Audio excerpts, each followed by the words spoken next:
Now, the president is getting people all concerned about what's happening at the border. About the immigrants coming over here, undocumented workers in our country waiting to do something to us. Let me just tell you the reality of who I'm actually afraid of, people. I'm afraid of white male domestic terrorists, Americans, because an American killed 12 people in a bar, and it was an American that killed 11 people in a synagogue. It was an American that sent pipe bombs to other Americans. An American tried to shoot up a black church. An American killed black people at Kroger's. An American. And let's be more specific, a white American. Let's drill down even more, a white male American. Let's call it what it is, a white male domestic terrorist born and bred in this country. That's who I'm really afraid of. I mean, it's not people who come in, on the outside of the country. What about when, this is an article in the Atlantic, what about when the dreaded, scary other is a white man? What about them? I have Lance on the phone. Lance, how are you? Thank you for joining the kitchen table. Hey, Dr. K, how are you? I'm doing well. You're my first caller on Friday afternoon. Happy to hear from you. Awesome. That never happened. I know. See, people driving in the rain, so I'm waiting for them to pull over. Yeah. I guess in the sense of like what I've been talking about around, my dinner table has, one, been the election, two, gun violence, and three, the issue you were talking about yesterday with the student that punched the teacher in the face. Yes. And I guess to summarize all of it for myself, I would have to first say that as far as the election, everything, I felt really good about the election. Election turned out pretty great as far as I was concerned. Great turnout. I personally was hemming and hawing about whether or not I was going to vote. Really? It's mainly because, I like to see myself as a relatively informed citizen. But at the same time, it also feels as though, which I'm quite sure some people did feel disillusioned by the fact that Ben Jealous didn't get elected. Right. That was hard. That their vote did not count. You know what I mean? Whereas they're not really looking at the larger picture of the different bonds, the different amendments that we actually were able to pass. That lockbox initiative is a good one. Exactly. But then, I personally felt better in the sense of, because one day I wanted to run for city council. Really? And the funny thing is, the only reason I wanted to vote was because you had to vote in order to actually run. I mean, what, Lance, is funny. All I've been talking about since Tuesday, I'm like, maybe I need to think about running next time because I was just so involved. Definitely. Dr. K, you definitely would get a good number of votes, if not win. I'd have to agree with that. I'm going to take that off the table. I'm just talking. Yeah, keep the door open. Let me ask you this, Lance. Do you have children? If you wouldn't mind talking. Okay, what do you think about these shootings at churches and now at a college bar? Honestly, I feel as though it's the norm. It's been the norm for a while. Especially when, like, you go back as far as like Bowling for Columbine. Right. Thinking about like, documentaries like that and talking about how like those kids were definitely loners. They had signs that, they were very negative or may do something like this, but no one could really fathom that these kids would actually go get guns, come back to the school and, murder their classmates. And it happened. But since Bowling for Columbine, it's been happening more and not less. That's true. And I personally, I think that's because there isn't enough, how do I say, there isn't enough catching of these problem behaviors. Right. These obvious signs, like when I was in high school, when I was in high school, there was never any shooting or anything like that, but I could tell you at least 5 or 6 kids that had obvious issues. And then that's beyond issues in the sense of like the kid that is, being a bully, the kid that's selling drugs, the kid that, that's cutting class isn't, especially in the sense of black schools, isn't really the kid that's going to come back to the school and shoot everything up. Right. The kid that's going to come and shoot everything up is the kid that's being bullied, the kid that's, not understood by his teachers or his classmates. The kid that gets overlooked. Exactly. The ones in the back, the ones that we actually should, as teachers, as parents, as neighbors, the ones we should be keeping an eye on. Is that nobody's being left behind. Exactly. and it's the exact opposite of what's happening. Everyone's being left behind. You know, it's the only reason that the kids that aren't so-called obviously being left behind aren't seen as such is because they are more normalized. You know, Right. I agree. I agree. And I feel as though at the end of the day, it's going to come down to like similar to what everyone was saying about, you know, the young girl who punched the teacher in the face, that it's a parenting issue. But at the same time of it being a parenting issue, when I was a kid, I didn't have the fear of my mother in me as a kid. You know what I mean? I got beatings and stuff like that. I didn't like that. I made sure I didn't do certain things that, you know, got me to that point. But in the sense of being at school, I was never afraid of my mother coming to the school. I knew it was an inconvenience for her, and I knew it was an issue. Right, I had right. compassion for my mother and didn't want that to happen. So, you know, when I did stuff, I just made sure the teacher didn't see. Right. I agree. You know, I agree. but Now I'm going to have to stop you there, Lance. We have a ton of calls. I'm so glad I had a chance to talk to you. Thank you so much for being my first caller out the block. Folks, it's the Kitchen Table Weekly Wrap. Pull up a chair. Hey, Robert from Towson, how are you? Hey, Dr. K, how are you? Fine. Thank you for pulling up a chair. What you been talking about? Okay, I've been talking about with my daughter something that really, really disturbs me concerning the that shooting that just happened in Thousand Oaks, California. Yes, the one at the college bar. Yes. Okay. It's something that white people always say when a shooting happens in their area. And what they say is, it should never happen here. It shouldn't happen here. Right. So in other words, if it shouldn't happen there, what they're basically saying is, it should happen somewhere else. And that is very disturbing to me because it takes the compassion out of it that you want to have for these victims, because that's what they were. You know, they're victims. But when they talk like that, to me, they're just saying, like, this should just happen in the inner city. You know, that's where these things happen, and it's no big deal because it's the inner city, and who cares? Right. Now, the sheriff did come on and kind of cleaned it up. Right. And he said these things obviously can happen anywhere. I heard him on the news interview. But they always say that. And something else they do after these shootings, they always find some good in the person that did the shooting. Because this guy now, they're saying he was in the military. He has, PTS, stress. And they're just making all kind of excuses for this guy. And that just bothers me. Right. No, I agree. But it keeps happening though, right, Robert? It keeps, they say it shouldn't happen here. We don't know why it's happening here, yet it keeps happening. Yes, it keeps happening. Yes. And the problem is, let's tell it as you put it, let's put all the cards on the table. The NRA could care, Dr. K, until they change their posture. This will continue to happen. Look, Dr. K, they don't kill babies. They don't kill students. They have. They don't kill adults. Yep. They don't kill white. I mean, it just keeps going. They just keeps going. Come on, they don't kill anybody. It's the one that's anybody left in America. I'm telling you, so we can say, you know, we can't believe it's happening. You know what? When you have 4 mass shootings in 12 days, you know what, Robert? We actually can believe it happens. It is happening. The question is not if, it's just when. When is the next one going to be? I'm in total agreement. And it's very turn on your TV tonight and it could happen again. Yes, so that's very frightening to me. Those people who are controlling the guns, which is the NRA, okay, we are going to continue to have mass shootings, all these other shootings. Look at the guns in Baltimore. It's just totally out of control. So many guns in this country is scary. I feel like you. You don't know where to go. You're watching yourself at all. It's just crazy. Yep, this is how we are. Thank you so much, Robert. I appreciate that. We have Joe Thomas on the phone from Baltimore. Joe, how are you? I'm fine, Dr. K. How are you? I'm doing well. Thank you for calling.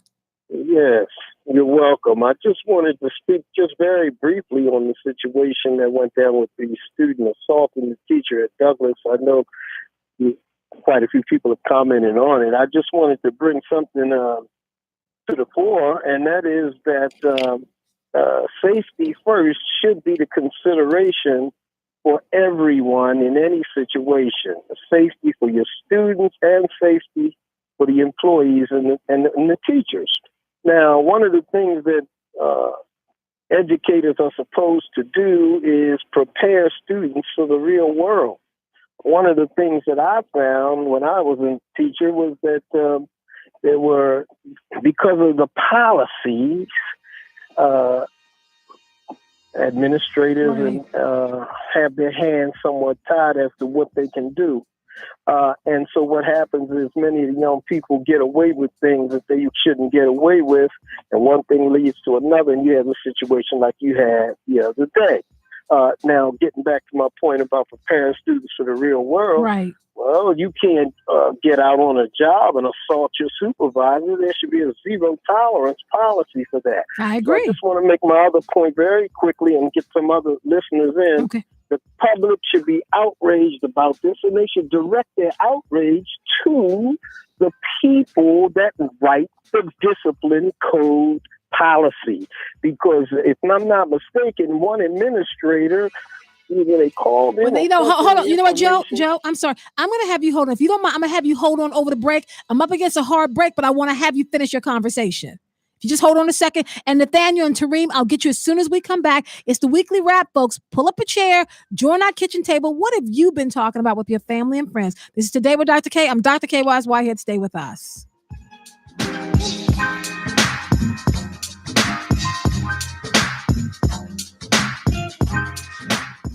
What's up? It's Mark Clark from Mornings with Mikkel, and I just want to say thank you so much for all those contributions you made for our fund drive. This fall fund drive was so successful because of YOU. I can't say enough about your continued support as we try to do something special here at WEAA, and of course, it can't be possible without you. So again, thank you so much for your contributions for this fall fund drive, and we look forward to entertaining you every morning on Mornings with Mikkel and all day long on WEAA. The weekend is here and Monday will be here before you know it. It's Mornings with Mikkel on WEAA 88.9, 6 a.m. to 10 with Kelly and Mark Clark. And I've got you covered on inspiration, fresh inspiration every morning at 7:40. And don't forget, I got On the Mark at 8:20 every weekday morning. Spotlight on women in music and music for every generation. Mornings with Mikkel, Monday through Friday, 6 a.m. to 10 a.m. on WEAA 88.9, the voice of the community. Listen live to your favorite public radio station, streaming now at WEAA.org.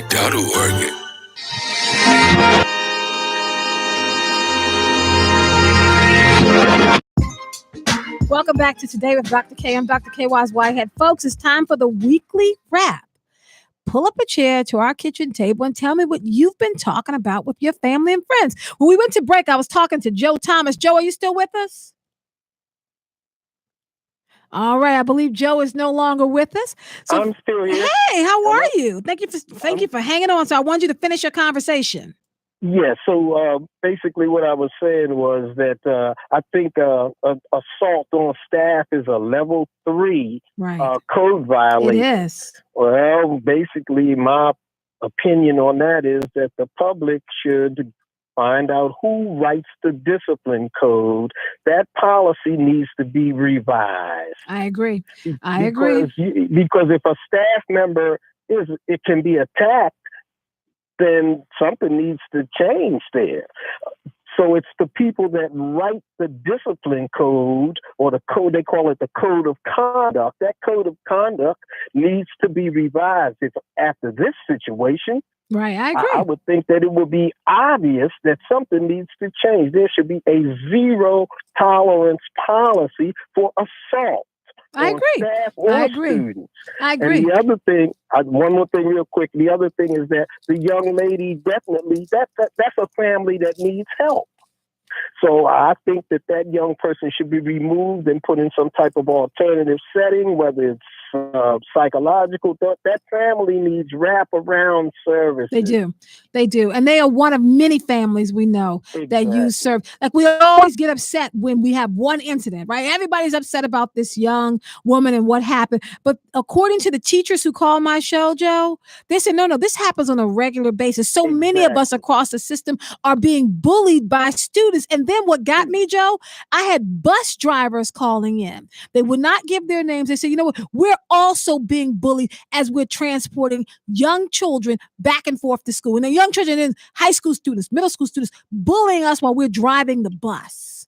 Right. So the policy needs to change, Doc. It does. It shouldn't be a level 3. Level 3 is only short-term suspension. That's it. Right. They'll be back policy there. Needs to change. I agree. Thank you, Dr. Santelises needs to talk to whoever the committee is that writes the discipline code of conduct policy. They need to make a change. All right. Thank you so much, Joe. We Thank have you. Nathaniel on the phone. Nathaniel from Pikesville. How are you? Hey, Dr. K, how's it going? I'm doing well, thank you. You know, I didn't know that about that bus drivers. You know. Yeah, that really got me when I heard that. You know, I'm glad you brought up this segment. We were talking about this. We do active shooter training in my job. I'm sure a lot of other places do it as well.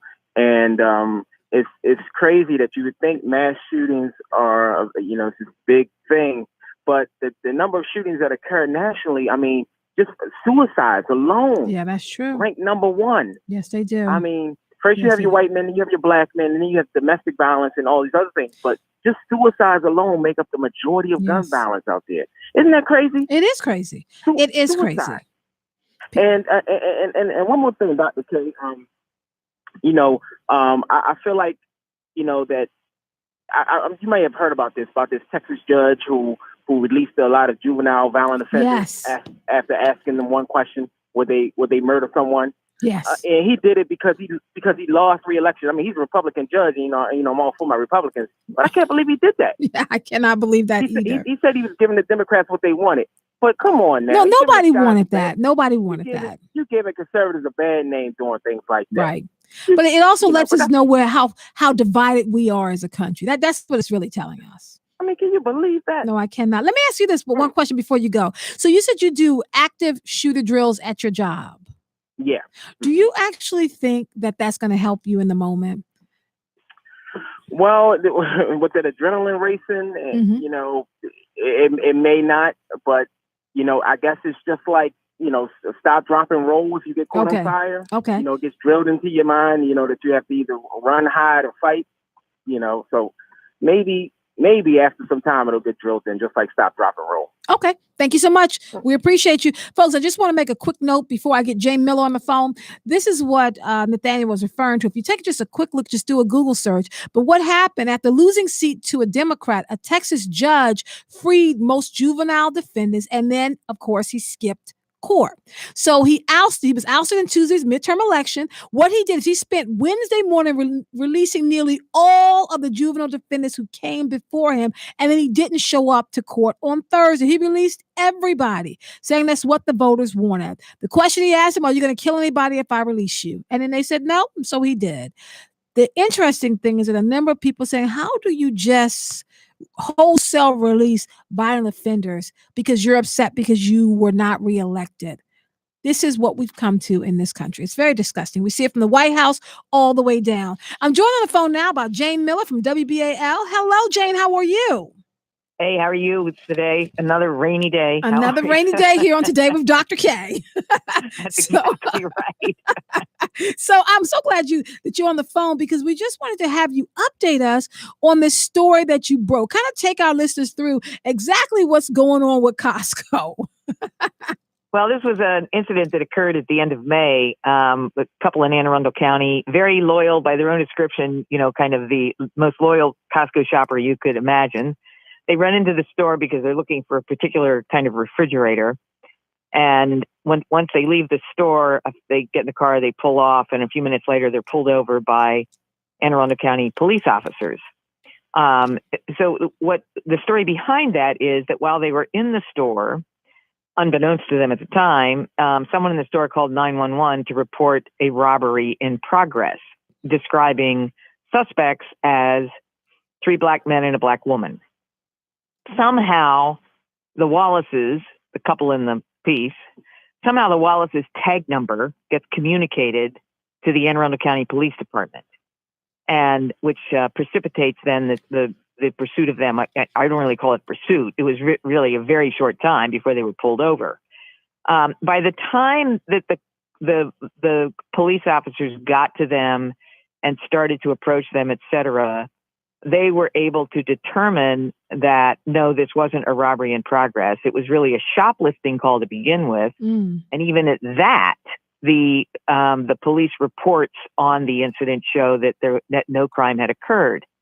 Costco claims that it was a mistake and that they communicated that to the Anne Arundel County Police Department before the stop was made, and the police department then made the stop on their own. The Anne Arundel County Police Department disputes that and says, no, that's not the way it happened at all. Indeed, the 911 call has someone from the store reporting a robbery in progress. So it's one of those, we see these incidents how many times? Right. It's happening so much now. You know, for whatever reason, people get singled out, targeted. The couple went back to Costco, they say, and talked to the store manager to find out why they had been targeted. And they say his answer to them was, you fit the bill, because they'd had a problem with an ink theft ring or ink theft. People who've been stealing ink cartridges. So they call the cops because they've been having a problem. People stealing printer cards is what you're talking about, just ink. Ink, the ink cartridges that, everybody has to use their home printer and has business printer, et cetera, et cetera. Yes, correct. Apparently a popular theft item. So they reported this as a robbery in progress. And as I was having these conversations with Costco, in a preparation of doing the story, I said, I think you would acknowledge that there's a very big difference in how police are going to respond. Right. To shoplifting versus robbery in progress. Very big difference. There's a big difference. They show up in a different space thinking that they can catch people in the act. And interestingly enough, in this case, the Wallaces, they think that the police handled it very well. Right. And because Costco they were made the somewhat mistake. discerning of what they were dealing with and could tell that, something's not right here. So that the Wallaces, while stopped, detained in their car, they were not arrested. No charges were filed. Good. Because both of them are federal employees with the highest clearance, correct? That's correct. They both work for the federal government and they have security clearance. So they were very, very concerned about this incident. So the end result now at this moment is that they have filed a federal lawsuit alleging discrimination. Costco's answer to that is that they were trying to mediate with them, but it didn't succeed. Right, because there's nothing to talk about. and there we are. Now we're going to be in court. Exactly right. But it certainly gets to as there are the lawyers for the Wallaces pointed out that there are stores that have loss prevention policies, very specific, so that security personnel, other employees in the store have very specific guidelines about when to call the police, how to call the police, don't ever pursue someone, et cetera, et cetera, et cetera. And as the lawyers in the piece pointed out, they don't know what Costco's policies are, but they're going to find out as they go through the discovery in this lawsuit. But I think that's the takeaway from stories like this, and everywhere they happen. I mean, look at Starbucks. Yeah. I mean, these corporations have, they have many, many, many employees all throughout the country. And this is the kind of the takeaway of the story is it's why you have to have very strong policies and training so that people, so that they know what your organization's policies are. They know what your organization's culture is so that you don't have, I think in this case, the big question is if this was a shoplifting concern, how does that get communicated as robbery in progress? Wow. And then to have the wrong people targeted. That's obviously. And this could have gone wrong in so many different ways. Oh my word. I mean, because we know what happens sometimes. When the cops show up. Go wrong in so many ways. That's exactly right. So I'm glad they're fine. In fact, Barbara Wallace, said in the interview that we did with her, when they got pulled over, she said to to Barry. He's of course reaching for his wallet, and she says, "Don't do anything. Don't do anything. Put your hands on the steering wheel." You know, because you don't know what's going to happen. We've had some bad experiences. Absolutely. We've had a lot of them. Thank you so much, Jane Miller. I appreciate you chiming in, folks. Jane Miller from WAL. TV 11. So we're going to follow this story. We're going to see what's happening with it. It's just another example. Now it's Costco. One of the things my producer said, it's getting closer and closer. And I told her, hey, as that's getting closer and closer, I'm concerned that mass shootings might be getting closer and closer. I mean, Baltimore, let's be clear, is not someone that's not going to be affected by all the things that are happening in this country. In fact, it gets amplified here. Pull up a chair to the kitchen table. What you been talking about? We have Tareem on the phone from Baltimore. Tareem, how are you? Yes, hi, this is Taryn. Taryn, how are you? Hi, fine, thank you. How are you? I'm doing well. What my family and I were talking about at our kitchen table last night was that phenomenal speech that you made at Micah last night. My daughter Eva told me that you were looking for me. I looked all over. And let me tell you, you remember the short film with the fussing mother? It was that LGBT. That was me. It was great. Folks, this is Wide Angle Media. Last night down at Micah, they actually profiled films that were created and produced and shot by Baltimore City High School students.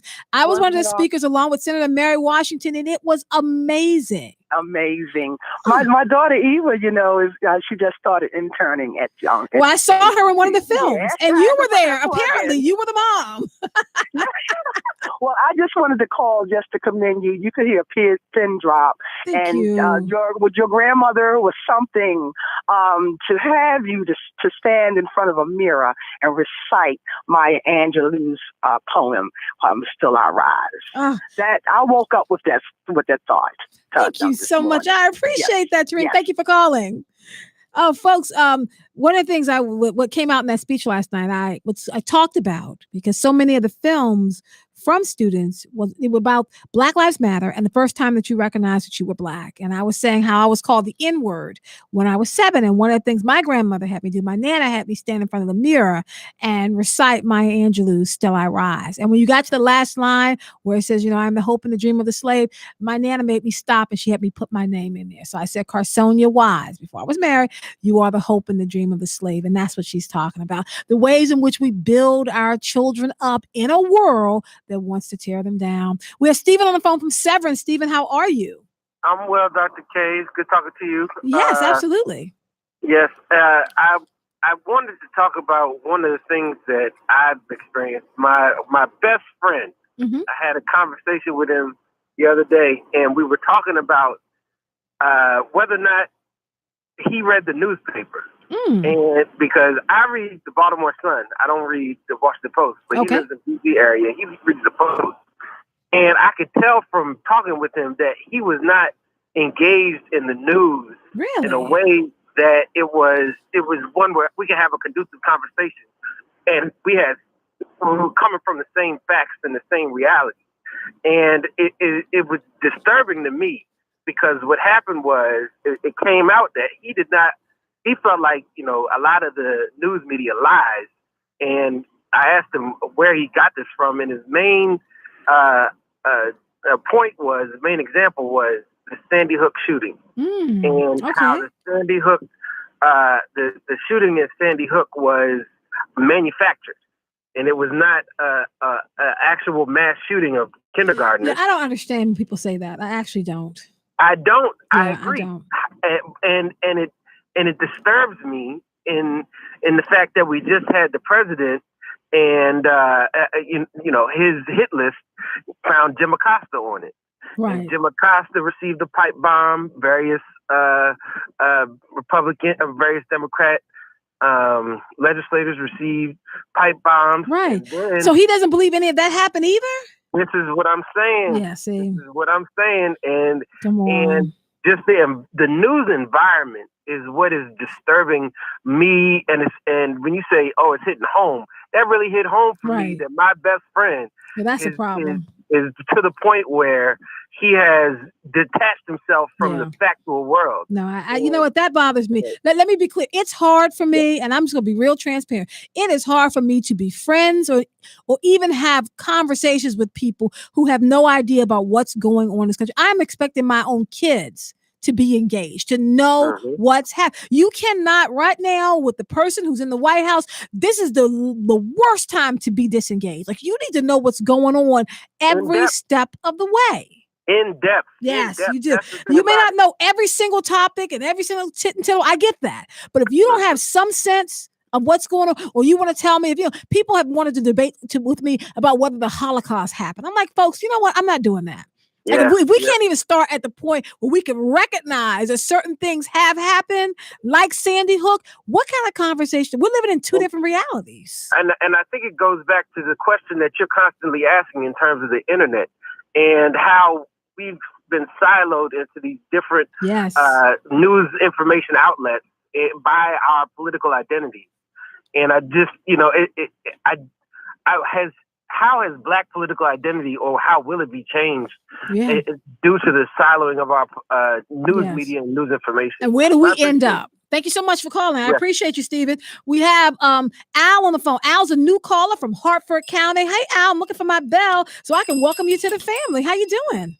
I'm finding you, Doc. I'm doing well. Just wanted to kind of comment on a couple of issues. Yes. One, the last call, well, not the last, but the one that talked about the soldiers that killed those individuals in California. Yes, in Thousand Oaks, California. Yeah, one of the things that we have to come to grips with is that soldiers do, and as well as other people do, and your doctor do have psychological problems. Right. So the problems of individuals, whether it be a soldier that's been in combat like myself, or just an everyday person who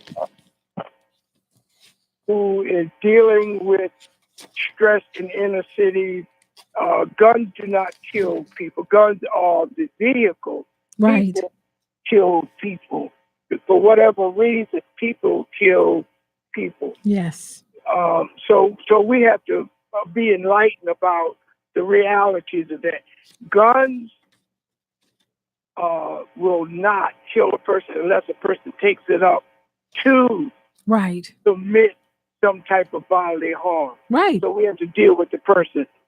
The other issue, and I forgot your intro into your show, but I think he was talking about the border and wall. Right. Well, that the fear I have is not those getting in the country, like the president wants us to believe. That my fear is those who are already here.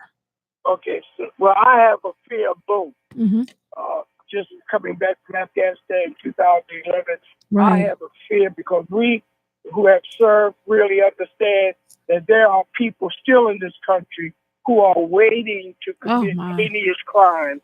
Right. So I'm a firm believer that the wall should be a deterrent, because evidently the border is not doing a good job because it's understaffed.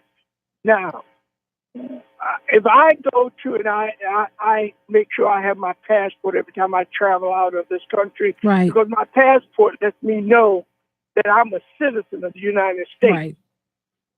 I'm a citizen of the United States. I cannot go into any other country and demand anything. Right. But I can in my own country. Absolutely. But I can in my own country. Right. So my premise is that why this caravan is orchestrated by those who want to make a point in regards to freedom. I believe that everybody should interpret freedom, should have freedom, but there is a way in which we go about freedom. All right, I'm gonna thank you there. Thank you so much, Al. I appreciate you. We have Paul on the phone from Northeast Baltimore. Paul, how are you? Hey, how you doing, Dr. K? I'm doing well. Thank you for calling. I said, well, you know what? I was just saying what those guns, like the lady took a little steam from me with the NRA and people and things like that. Right. Until we could stop all this lobbyists with that money, like I think they were saying that Ben Jealous didn't have the money and the Democrats really didn't back them. Right. We need to go on people that's going to do what the Constitution and the founding fathers of this country laid them out to do, almost like Congress and the Senate and things like that, and not so much worried about how much money they got, the campaign and things of that nature, because like they were saying, it's just impossible to have 3 Rhodes Scholars and nobody get a job. Right. That's just impossible.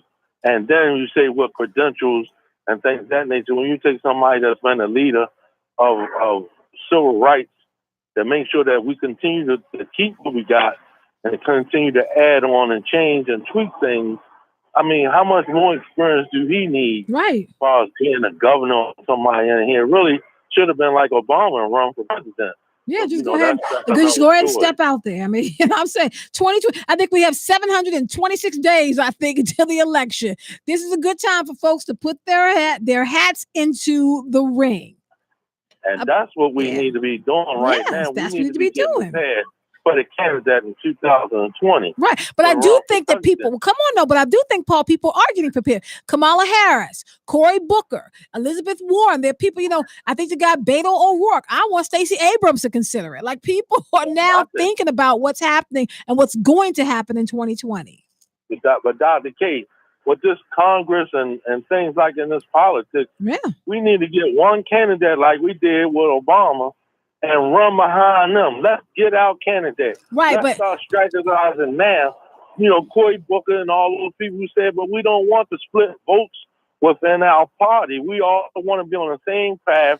When we elect you, Dr. K, and as the mayor of Baltimore City, and we want your supporting cast, those same people that you're talking about, to be your administrator and your roots. You know, the pastor was talking about roots and things like that and branches. We want you to be the strong. You're going to be the strong or the body, and everything around you is going to be what makes the tree or make the thing grow. All right. Thank you so much, Paul. You know, I'm going to stop before I get myself committed to running for office. Folks, it is the weekly wrap. Pull up a chair to our kitchen table. What have you been talking about? We have Aize on the line from Morgan State. How are you? I'm grateful. How are you, Dr. K? I'm doing well. Did I pronounce your name correctly? Aize, you got it. Good. Thank you for calling. Thank you so much. Well, thank you, Dr. K, for another great show as usual. Peace to the WEAA family. Thank you. Just a few quick points, Dr. K. I know you might appreciate this as the phenomenal scholar that you are. You know, one of the things I want to talk with young folk about when they tell me they can't do math. You know, today is the birthday of Benjamin Yes, Banneker. it is. So I was just writing that down. I was like, I got to mention that. There you go. You know, astronomer. Yes. Mathematician. Dude was laying on his back, laying out the city. There you go. And that's in the legacy of Imhotep. So you just work on that math because it's in your genes. 2 other things real quick. One is I sent you a tweet about gun control now that you have Jordan Davis's mom as well. That's powerful, isn't it? That's right. And she's powerful. an advocate for gun control. So maybe we can get some, fight the NRA and get something through. But the real thing that I wanted to talk about, and, Dr. K, maybe you'll invite me on your show to talk. I just got my doctorate in education. And I was... Well, I follow your pieces every day because you do a whole thing to lay out what's happening. So I appreciate that. Oh, no. Bless you. No, but the lockbox piece, we still are going to have to fight for because even though it got, 80+%, we still are going to have to, that's like a down payment for the Kerwin Commission. Yeah, but they still are going to have other monies to go in so that it's fully funded. And so, we're going to have to fight on that. And I would love to come and talk more about it. But the real thing I wanted to talk about is alternative facts. Yeah. President 45 lost the House, and it's a big victory. But when President Obama lost the House, he said it was a shellacking. Yes. Help me to understand how you can have... What did you just say? Alternative universe? Yes. I mean, but that's Donald Trump. The thing that gets me, and I think that what worries me the most about the Donald Trump phenomena, the wave of Donald Trump, is that he has so many people that accept his reality as real. That's what I think is fun. It's one thing to live in your own created world. I mean, children do that, right? They make up worlds, they see people. My kids did that. It's one thing to do that. But when you get older and you're able to convince other people that world is real, that's when you become a demagogue. That's when it gets frightening. Dangerous. And that's dangerous. We saw it with the rise of Adolf Hitler. We saw it with the rise of the men who put in place American enslavement. You start to believe that false reality and you accept it as real. That's what it's. I get it. Doing American enslavement, you didn't have this wonderful source called Google. You can get your own facts. It frightens me that people aren't even doubled. That he can put out a doctored video, people take it as real without, even though everyone's telling you who was in the room that it didn't happen. Right. You'll believe their version and not the people actually in the room. Were you gonna believe lying eyes or what? No, that's what I'm saying. You know what? Let me make sure. I want to put you on hold, Aisha, because I want to make sure that my producer has your contact information.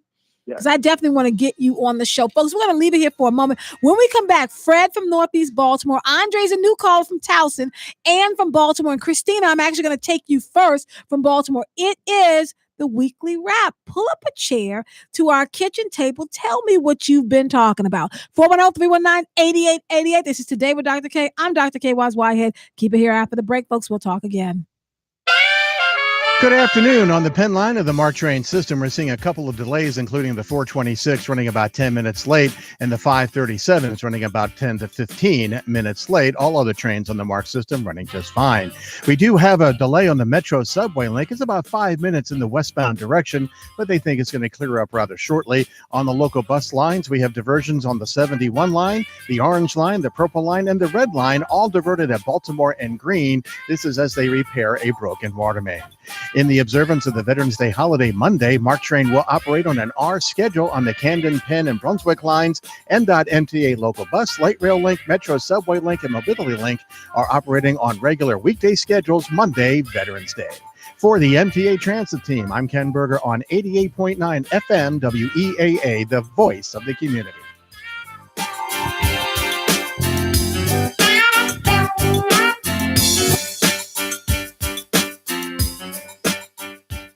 Hello, everyone. I'm Sandy Mallory, the Public Service Director and host of Cool Vibes with the Neo Soul Cafe, heard during the middays, Monday through Friday. I want to take a moment to thank each of you for your assistance during the fall membership drive. Whether a large or small donation, each one stood for something. Your desire to keep WEAA available for everyone. There is still a need for your support. Please consider sending your tax-deductible donation to WEAA.org. Support your community radio station today.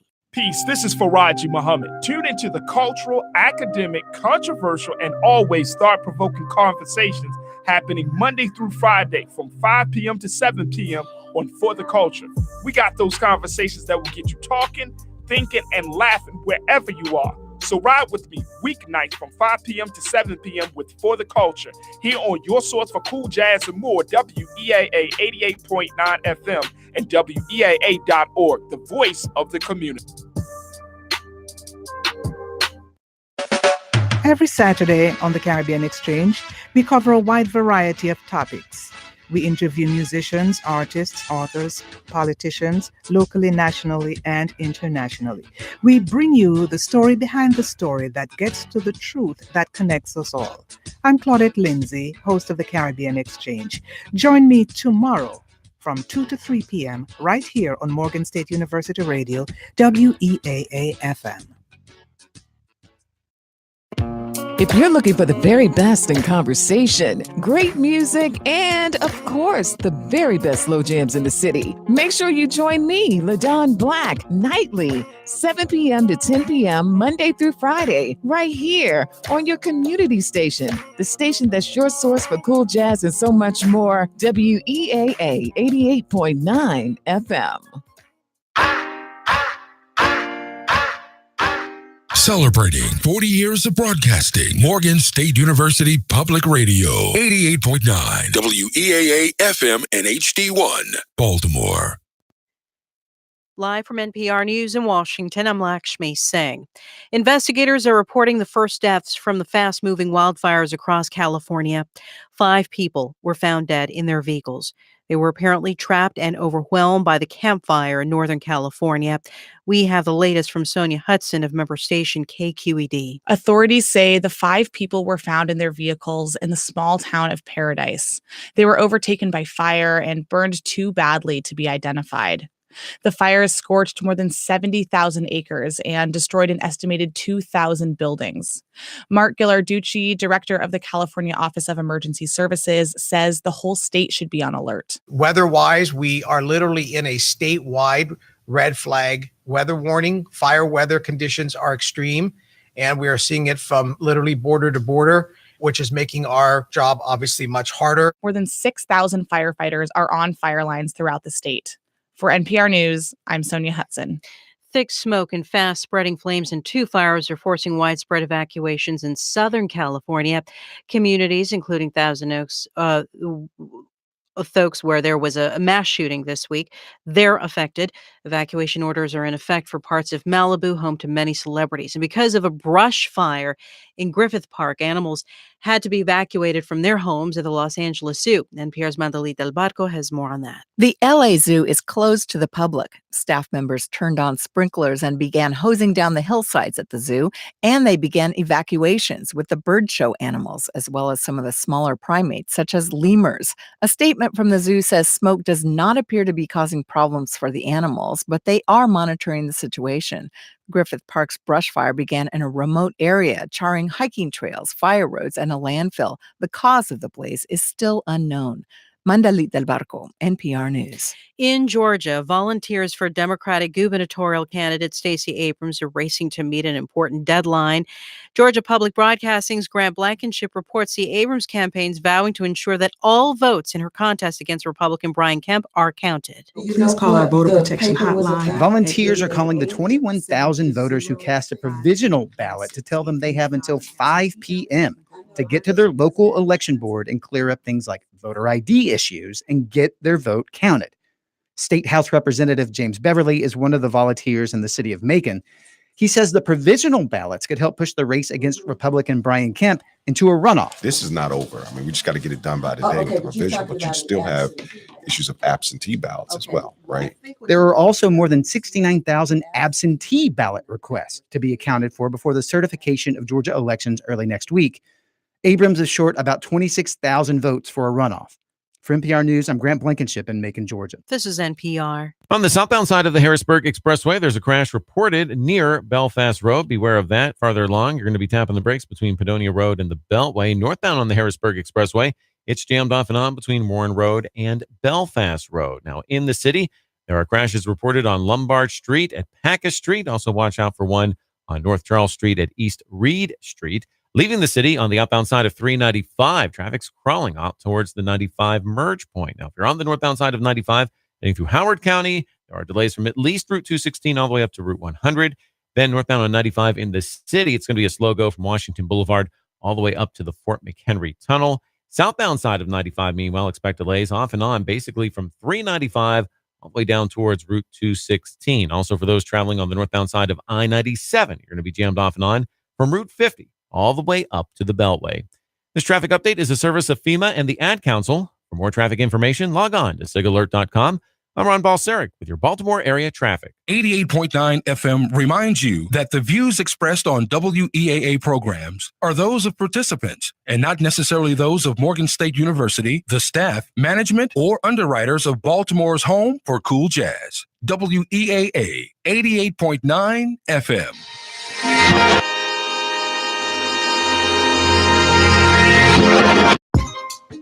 Welcome back to Today with Dr. K. I'm Dr. K. Wise Whitehead. Folks, we are having some conversations here off board that are very interesting. You can only imagine what the folks from Today with Dr. K talk about when the Facebook Live feed is not on.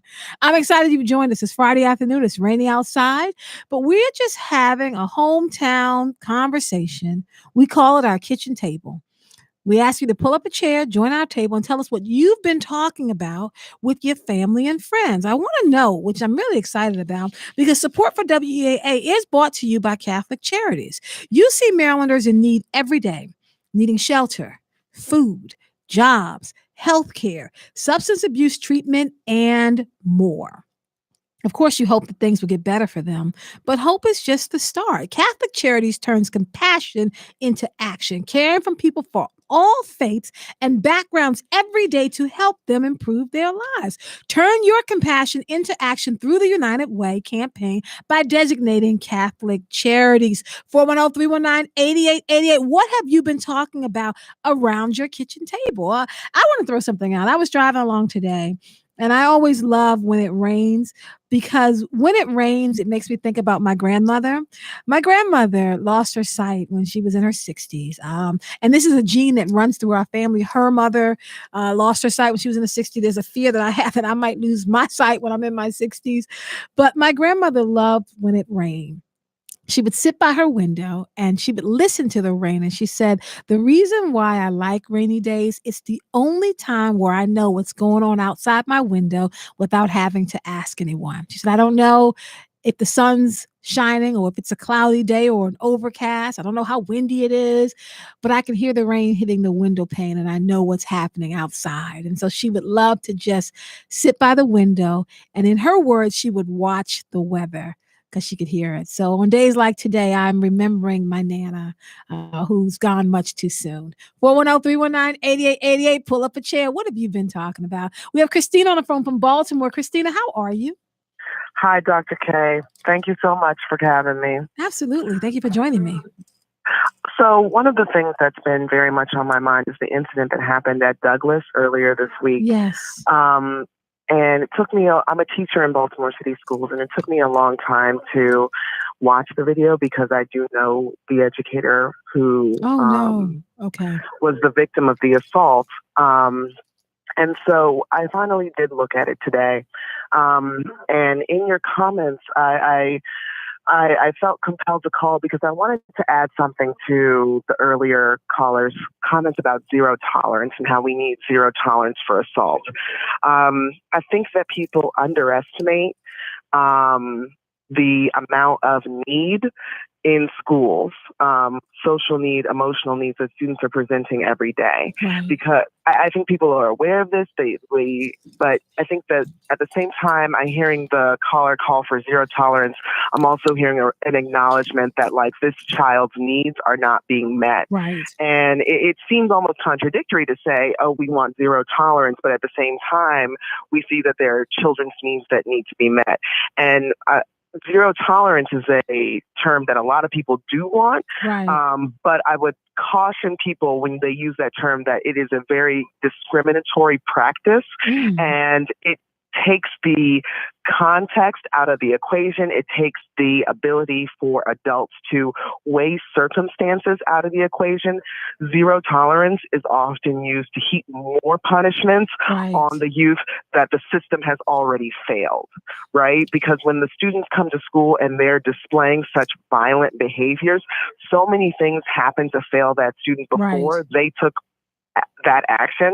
At the same time, I think we all know that students and young people in general need consequences and need to fail in some cases in order to learn from that experience. And so finding a restorative balance that includes consequences and doesn't go just straight to restorative practices, but includes consequences is a really healthy way to help young people react appropriately when they are in difficult situations, but we don't really have that happening in Baltimore City schools as much as we would like for that to happen. Well, let me ask you this, Christina, as an educator, just a couple of questions. One, do you feel safe in your school? Are you being bullied by students? I have a very strong school administration. Okay. But I will tell you, I've taught in several schools in my time in Baltimore City, and I'll tell you about the specific things that have made me afraid. In the high schools where I've worked for over a decade, I know that students are letting people in the building through our doors, and I know that our security cameras are not constantly monitored. Okay. We talk about how the mass shooter thing isn't going to happen in Baltimore City schools, but there are. And I personally will speak from my own experience. I have had white male students who are socially awkward, and I was taken aback when people said these kids are overlooked. Teachers are very aware of the students who we are concerned about. We are very aware of who is in the back of the classroom, who is maladjusted, who is feeling off-put. We are very aware of these young people. The question is, what do we do? right? Because I've had students who have been troubled in a lot of ways, and particularly white male students who, when they get into arguments with their classmates, I'm on edge because I don't know where it's going to turn. And so I worry about the fact that when I'm walking to my car at night, it's not necessarily a safe environment in the parking lot. I'm worried about the fact that people walk through our playground when kids are at recess, and these are people who don't belong in that area. So there are elements of working in Baltimore City schools where I feel unsafe, but I would never, ever say that I'm afraid of my students. Right. Okay.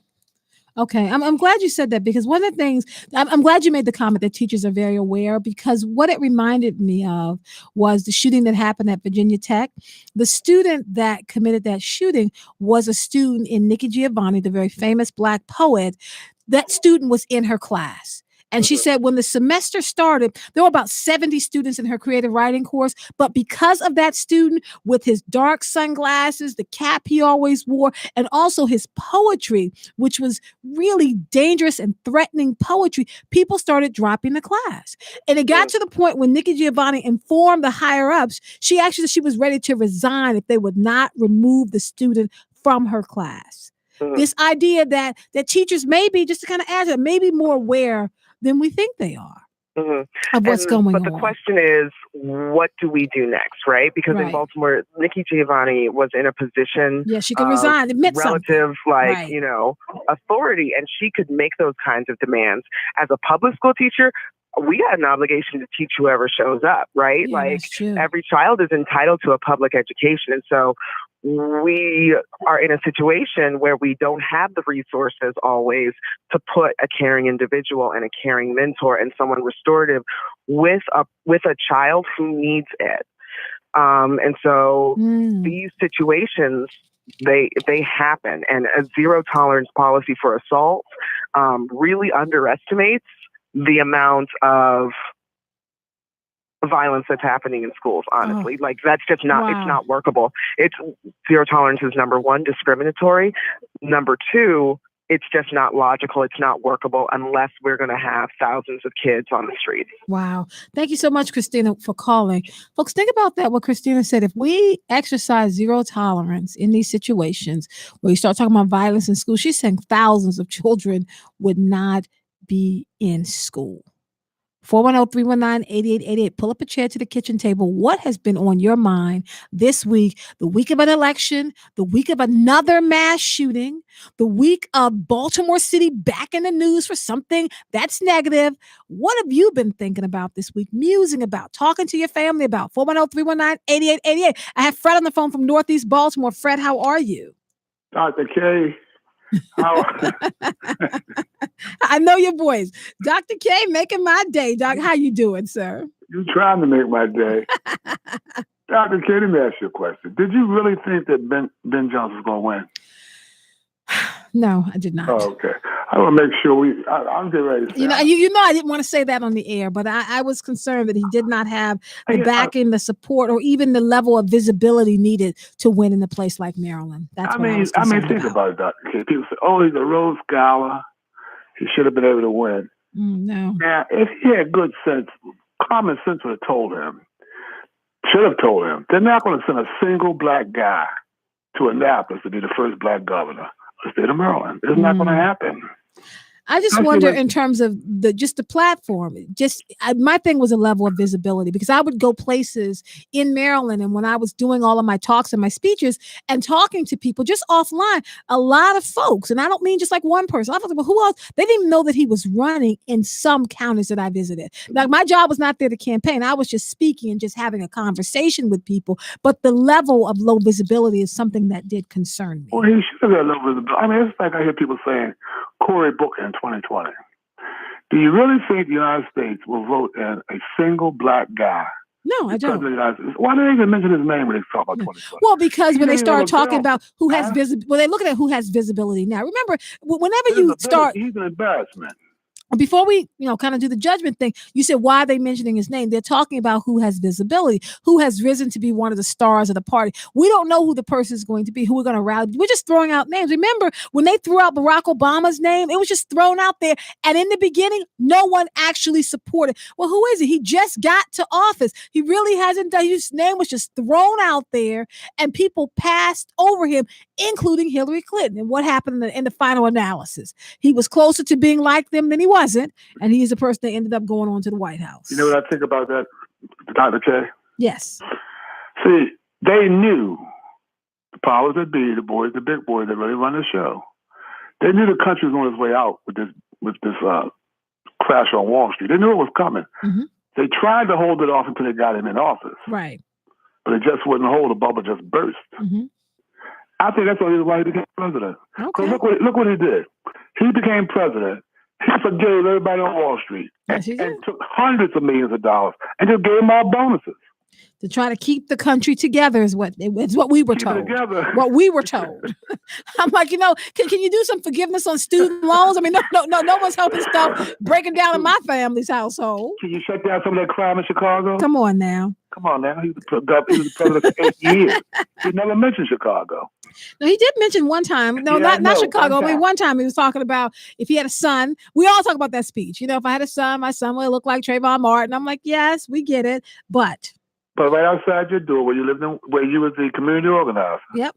And the work he did. People down by the thousand every week. Yeah, he won't be community organizer again. He's too big now. Now he can't go back. Well, he don't want to go back. He didn't want to put his library there. He wants to be the master of the universe now. People are going to call me angry. I'm just saying. Well, he does. He wanted to put his library in Hawaii, but they told him if you put it there, it'd be the least visited library in the history of the country. Yeah, nobody's going to. Because black people ain't going to fly to Hawaii to see it. No, but you put it somewhere people will go see it. Thank you so much, Fred. I appreciate you. We have Ann on the phone from Baltimore. Ann, how are you?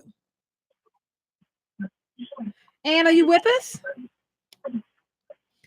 All right, folks. Ann, please call back. We want to hear from you. We have Dwayne on the phone from Baltimore City. Dwayne, how are you? Just happy to be here. Just happy to be here. How you doing? I'm good. Dr. K. Yes. I have a rhetorical question to ask all the listeners. Okay. Is Baltimore Public City School a failure? Oh man. And I'm going to I have to push back and say no. I have to say no, because there's so many of our teachers who are doing yeoman and yeowoman's work to pull our children over the edge. There's so many parents that are committed to getting our children to the finish line. We can't sweep the entire system and say the entire system is a failure because we have things like this one student, and the fight. No, I would say no. Our students, some of them are pushing themselves over the line. Yes. Dr. K, that was a rhetorical question. Oh, yeah. It was one of those questions that make you go, because the failure of the public school system equals the failure of the city. That's true. That's true. Okay. Now, I don't know what the metrics are, but I've heard the metrics aren't so good for the public school system in most categories. So if the public school system is failing, and I don't know, I don't have the data, this is something that you do, then of course it makes sense why we see the systemic problems of the constant and the continual systemic problems in the city. Right. Right. I mean, but it's something that we're wrestling with, something that, as you may know, I talk about this every other week in my column here in the Afro called Dispatches from Baltimore. I mean, my column this week that came out on Tuesday was like, let's tear some stuff down in order to get free. Something that one of my students said to me, Dr. K, people are not willing to tear some, and he said S-H-I-T, tear some S-H-I-T down in order to get free. So there are people who are recognizing that maybe Baltimore City is on the cusp of something big getting ready to take place. Well, what that big thing needs to be, Dr. K, is for you to be the mayor. Oh, okay. Wait a minute. And focus on getting the public school system here up to snuff. I mean, how many parents are out there that are like me, that are probably well middle class, that are like, I would never send my kid to school in the public school system? When you can get people like me to say, I'll send my kid to the public school system in Baltimore because it's the best damn public school system around, guess what? The city will be different. Yeah, I agree. I think we need to start thinking about what the next plan is. I'm gonna stop you here, Dwayne. Like I said, people don't get me backed up in the committee or something. I enjoy you. Have a great weekend. We have Ann on the phone. Ann called back. How are you? Oh, thank you for taking my call. I'm Absolutely. sorry. I was going to talk about, I started with President Barack Obama and how I was hurt when he was in left office. The family of Jack Johnson went to ask him to pardon their relatives, and he didn't. Yeah. But yet, Sylvester Stallone went to Trump. So he got that too, and he did that. He the black president wouldn't do it. And that's the one thing that bothers me about President Obama. He was scared to stand up to be the real black man who he's called out today.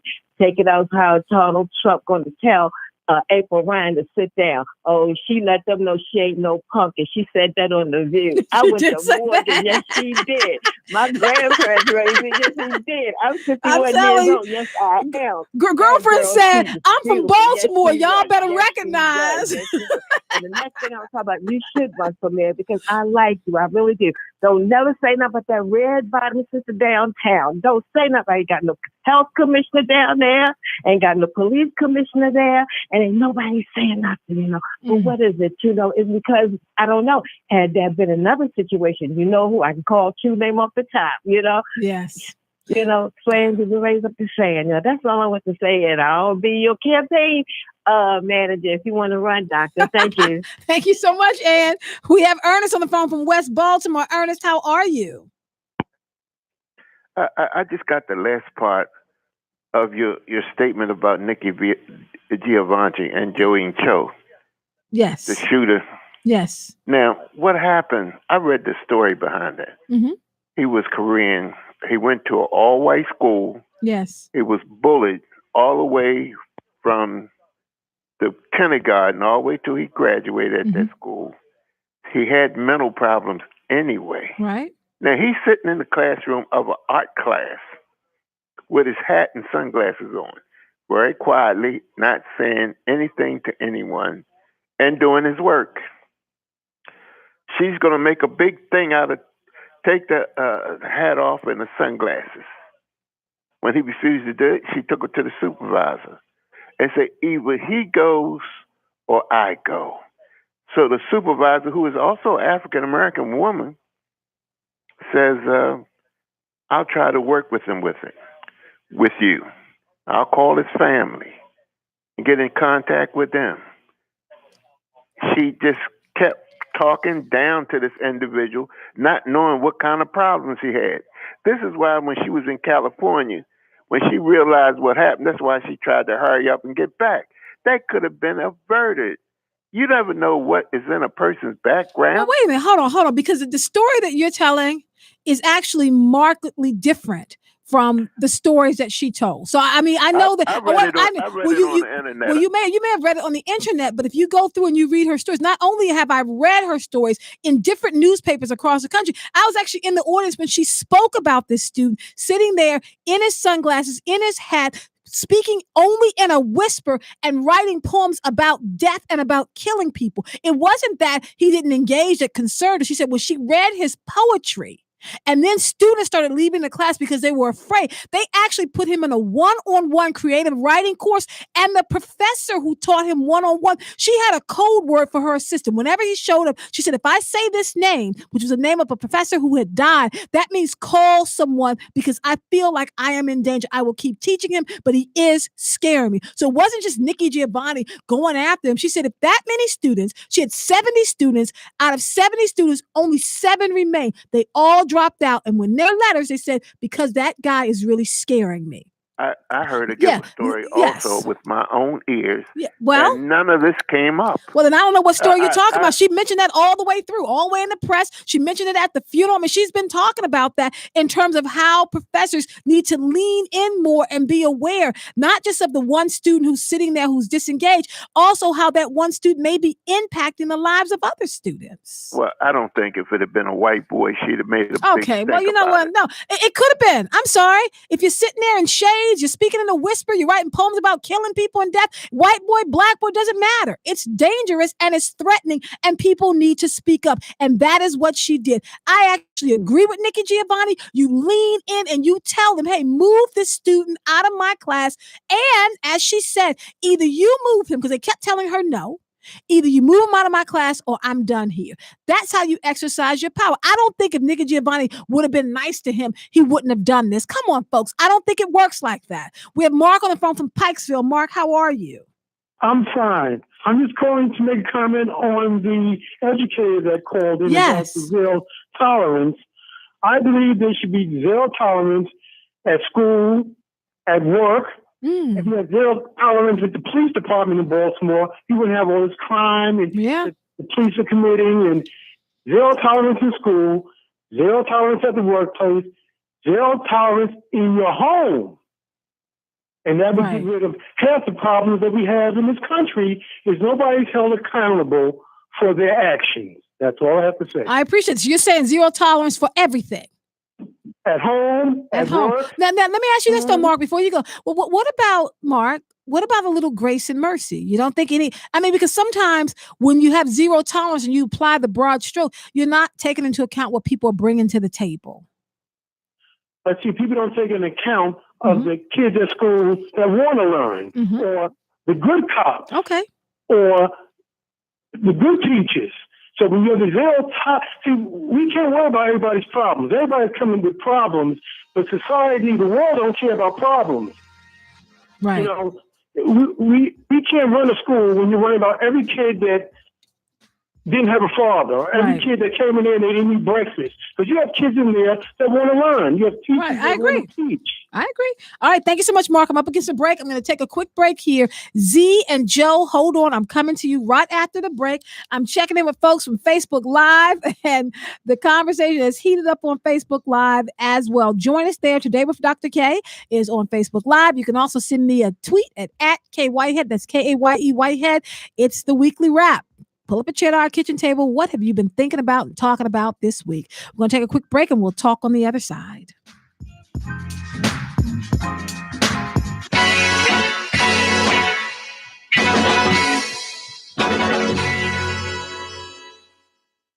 Jazz is an essential part of the universal language of music, one that anyone can understand and connect to. Music like this deserves a secure home on the radio dial. Become a part of the team that helps make great jazz possible. Do your part now by making a donation to keep jazz on public radio 88.9 alive and well. Go to weaa.org and click the Donate Now button. Thank you for listening. Support for WEAA is provided by Thrive Baltimore presenting Vegan Cooking Demo Extravaganza, Saturday, November 10th from 12 until 2 p.m. at Thrive Baltimore, 6 East Lafayette Avenue, featuring 12 local vegan chefs doing demos on a variety of topics to include quick and easy vegan meals, vegan foods kids will love, and cooking vegan on a budget. Chefs will also be demonstrating how to make healthy, delicious vegan versions of traditional holiday favorites. Tickets and more available at thrivebaltimore.org. New Psalmist Baptist Church inviting you to Fresh Fire 4, Tuesday, November 27th through Thursday, the 29th. Guest preachers include Dr. Charles Booth, Bishop Marvin Sapp. What I'm going to do is so ridiculous. I want you to tell everybody, Mama, I don't know why he did it, but I'm so glad he did. And Bishop Paul Morton. Go into the enemy's camp, and you got to take back everything that the devil has taken away. More info available at newpsalmist.org. Bishop Walter Thomas, Sr., Pastor. And members like you. Thank you. Public Radio, WEAA 88.9 FM.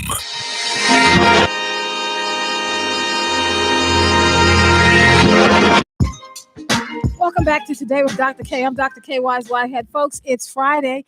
We are in the midst of the kitchen table. We call it our weekly wrap. Just pull up a chair, join the kitchen table. Tell me what you've been thinking about this week. One of the things I've been thinking about, and I need parents who have children in college to give me a call because I'm trying to get myself ready. It's November. I'm trying to get myself ready to be able to let go when my son goes to college. How do you do that?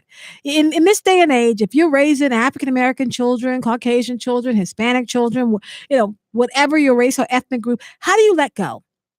Give me a call. I need some tips on letting go. 410-319-8888. I'm also thinking about, how do I feel safe? When I hear a noise now in a public space, I am looking over my shoulder very quickly. Like, it makes me nervous because we know that with soft targets, attacks on public spaces, places where people work, dine, shop, vacation, these are places that are wide open. Because they're typically safe. They're supposed to be accessible. There's an ease of ingress, which is going in, and egress, which is getting out. That's the key to success in some cases. These are also places that have been targeted. So I thought about that when I wanted to run to the grocery store. I think now about trying to shop in small places, getting in and getting out. I'm thinking now about, when I'm in church, I want to sit near the exit in case something happens. Has all of these attacks on soft targets, has it impacted the way you live your life? 410-319-8888. Pull up a chair. Tell me what you've been talking about. We have Z on the phone from Northeast Baltimore. Z, how are you? I'm fine, thank you. And thanks for having me speak. I am a retired private school and public school teacher who was assaulted. I want to ring my bell and thank you for your service.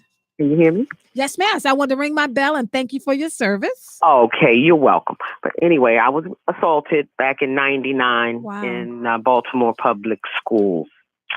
And what's happening now, and it's more like an open wound for me, because right after that happened, I suffered from post-traumatic stress. I couldn't stand for anyone to be behind me. And what happened as far as the outcome, the schools did not report it. They were trying to protect the students. I'm sorry, Justina, can you hold on one second, Z. Let's get Z's line fixed, because Z said she's a retired Baltimore City public and private school teacher. She was assaulted back in 99 and suffered with PTSD. Let's get her line fixed and we'll bring her back. While we're waiting, let's go on to Joe from Baltimore. Joe, how are you? How are you? I'm doing well. Thank you for calling. Oh, my pleasure. Listen, I heard a statement about is public school broken. I would say no, but I would say that the public school student parents are broken. I mean, these kids are coming ill prepared to be in the process of learning. Right. I mean, they should not be coming to school to learn how to count to 10. They should know how to learn how to count 10 to be in the process of counting to 11 and 12 and 13. Right. They have to be, geared. Now, I remember, I only say this because I'm a grandfather. And what I did with my first grandson, I bought him one of those kits, as far as learning while you're young. Right. And he was able to, identify cows and dogs and his nose and mouth.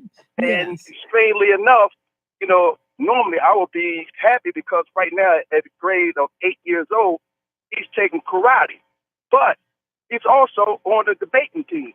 So I'm more happy about the fact that he's on the debating team because they only pick one in the area in his class or something like that in that fifth grade. Second grade, whatever he is in 8 years old. He's already on the debating team and he's going against different schools, and I went to one 2 weeks ago, and then he had one that I couldn't meet. I was in California. But I'm just saying the parents have to get more involved. Right. It's not no kid raise himself a type of a situation. Public school is not. School is not just for a kid. I went that way where I was just taught myself, like all of us who didn't have our parents to give us any training. Right. And I had to learn the hard way. I had to. I failed once and this and the other and then this and that, the other, but I managed. But these kids can fly. They got all the tools. They got computers and all. If the parents support them before they get to a school, we wouldn't be having these problems of kids fighting a system that they don't understand. They don't understand. Right. If they understand it from home and the teacher and the parents back the teachers up, then they would have more cooperation from the students. Right, I agree. They had to work hand in hand. It just has I agree. to work. I want to say I agree that we need to have parents working with their children and working when they get in school. I agree with all that. I hesitate to use such a broad brush to paint all parents that Baltimore City parents are broken. That's my hesitation, because that's a very broad brush. There are a lot of parents in Baltimore City. I'm one of them. We're doing the best that we can do. We are pushing as hard as we can. And I think in the midst of these conversations, we cannot forget that there are some parents here. Folks, we send you the best of what we have. I mean, when I send my sons off to school, I'm sending you the best of what I have to offer. Now, if they get there and they act all crazy, it's not because it's what I tell them to do. I mean, there's a disconnect there. But we're doing the best that we can. I don't think we should just discount that parents are doing that. I want to go back to Z. Z from Northeast Baltimore. Is your line okay now, Z? Yes. Can you hear me? Yes, ma'am. So you were saying that you were assaulted in 1999 as a school teacher and you suffered from PTSD. Yes. And I had to take a $10,000 drop in pay. Wow. And I couldn't ever go back in the classroom. I stayed out of the classroom for 15 years. And when I did go back, I went back as a teacher's assistant in the lower grades. So that incident that happened this week, you said was triggering for you? Yeah, it was triggering for me because this lady is getting all kinds of media support and all types of support. I did get support, but I didn't get it from the president, of the head of the teachers union or nothing like that. I got it from veteran teachers. Right. And we know the difference is because of that social media. That's what makes it different. Social media, the students captured this horrible incident. And then once you capture it in 2018, you put it online, it goes viral. And all of a sudden, that teacher, when I feel sorry for her, becomes the focus, but it also does not take into account all the other teachers, yourself included, who have suffered or teachers who are currently suffering. Right. Also that year, there was a European teacher that got killed by a 12-year-old student in 1999. down in the South. And there was another teacher that got killed. 2 teachers got killed. That's why I didn't go back. Right. Yeah. Right. I thank you for calling, Z. I really thank you appreciate for it and for your service. We have Nurse Will on the phone from Baltimore. Nurse Will, how are you? I'm good, doctor. How are you? I'm good. We're doing well, thank you. I just want to make this statement, and I cannot claim it as my own. I heard a teacher call in last year, and he had a profound idea. All this overtime that we are paid to the police officers, if you turned around and paid that to the teachers, you would not have these kids running around on the street like you do, because they would have somewhere to go that they want to learn and a safe haven as well. So when that makes you, so take the money. I mean, I think just say for the sake of argument, folks, that we gave $2 million in overtime to police officers. Just say for the sake of argument. So take that $2 million and instead raise the pay scale for teachers. Is that what you're talking about? And or at least allow them to do overtime. Remember, teachers don't do any overtime. Right. So pay them for all the other things. So that teachers don't get paid for overtime, but we know that teachers, they mentor young people. Right. They head up clubs, things that they don't get extra money. When I was a school teacher, I ran like 3 clubs because it was important to me that my students had after school activities. And I'll just say this one last thing, and this is to the callers to challenge them. Being in the medical field, I've been fortunate enough to have relationships with certain physicians, so forth and so on. One of the things I saw is that a lot of physicians were bringing their young children into their operating room to watch them perform surgery, priming them, prepping them. And so I got the idea, well, why don't I do the same thing and bring these kids out here so they can see there's more than a doctor and a nurse in the operating room. Right, that's a good idea. There are other jobs there. And it doesn't have to be in the medical field, but folks, you have got to take those kids and put them in a position where they are able to learn and see that there's other things out there other than the street, the drug dealers, and the liquor store. I completely, you know what, Nurse Will? When I did the teen summit at Douglas High School earlier this year, I asked those students, what is one thing that we can do? as adults, how can we help you? And each of those students, it was an auditorium full across the board. They said, we need mentors. Can people come in here, take us on college visits, talk to us about your job and your career? That's what they were asking for. And that's what they're hungry for, and that's what they need. That's what they're crying out for. And we can't look to the system. We can't look to the mayor. No, we need to save ourselves. To get out and do it. Yep, absolutely. Don't forget where you came from. Thank you so much, Nurse Weaa. I appreciate you. Folks, we have Jackie on the phone. Jackie's a new caller from Towson. Jackie, how are you? I am well. I am calling in response to your question. How do you prepare for those kids to go off to college? Yes. How do you do it? You will be surprised how you have been preparing probably the last 2 or 3 years of his life. Every time you let him go to the mall with his friends and you're not there, it's a little bit of a separation. When you let him drive to the movies with his friends, you have experienced that little bit of separation. I'm not going to tell you that the college experience is not a different level, because sure it is. But you have been taking those baby steps already every time you let him go out the door without you. So you are already preparing your heart that you're not going to be the center of his world or the center of any of his activities. I think that's the hard part for me, Jackie. It's like, I'm no longer going to be the center. I understand. My daughters are now 23 and 25. They both have graduated from college. Nice. But I do remember, more than anything, just being caught up in their excitement of their college acceptance and them making the decisions that they wanted to leave the state and go someplace else. And you're so excited for them. Let me ask you this, Jackie. Tell the truth. How long did you cry? How many days did you cry?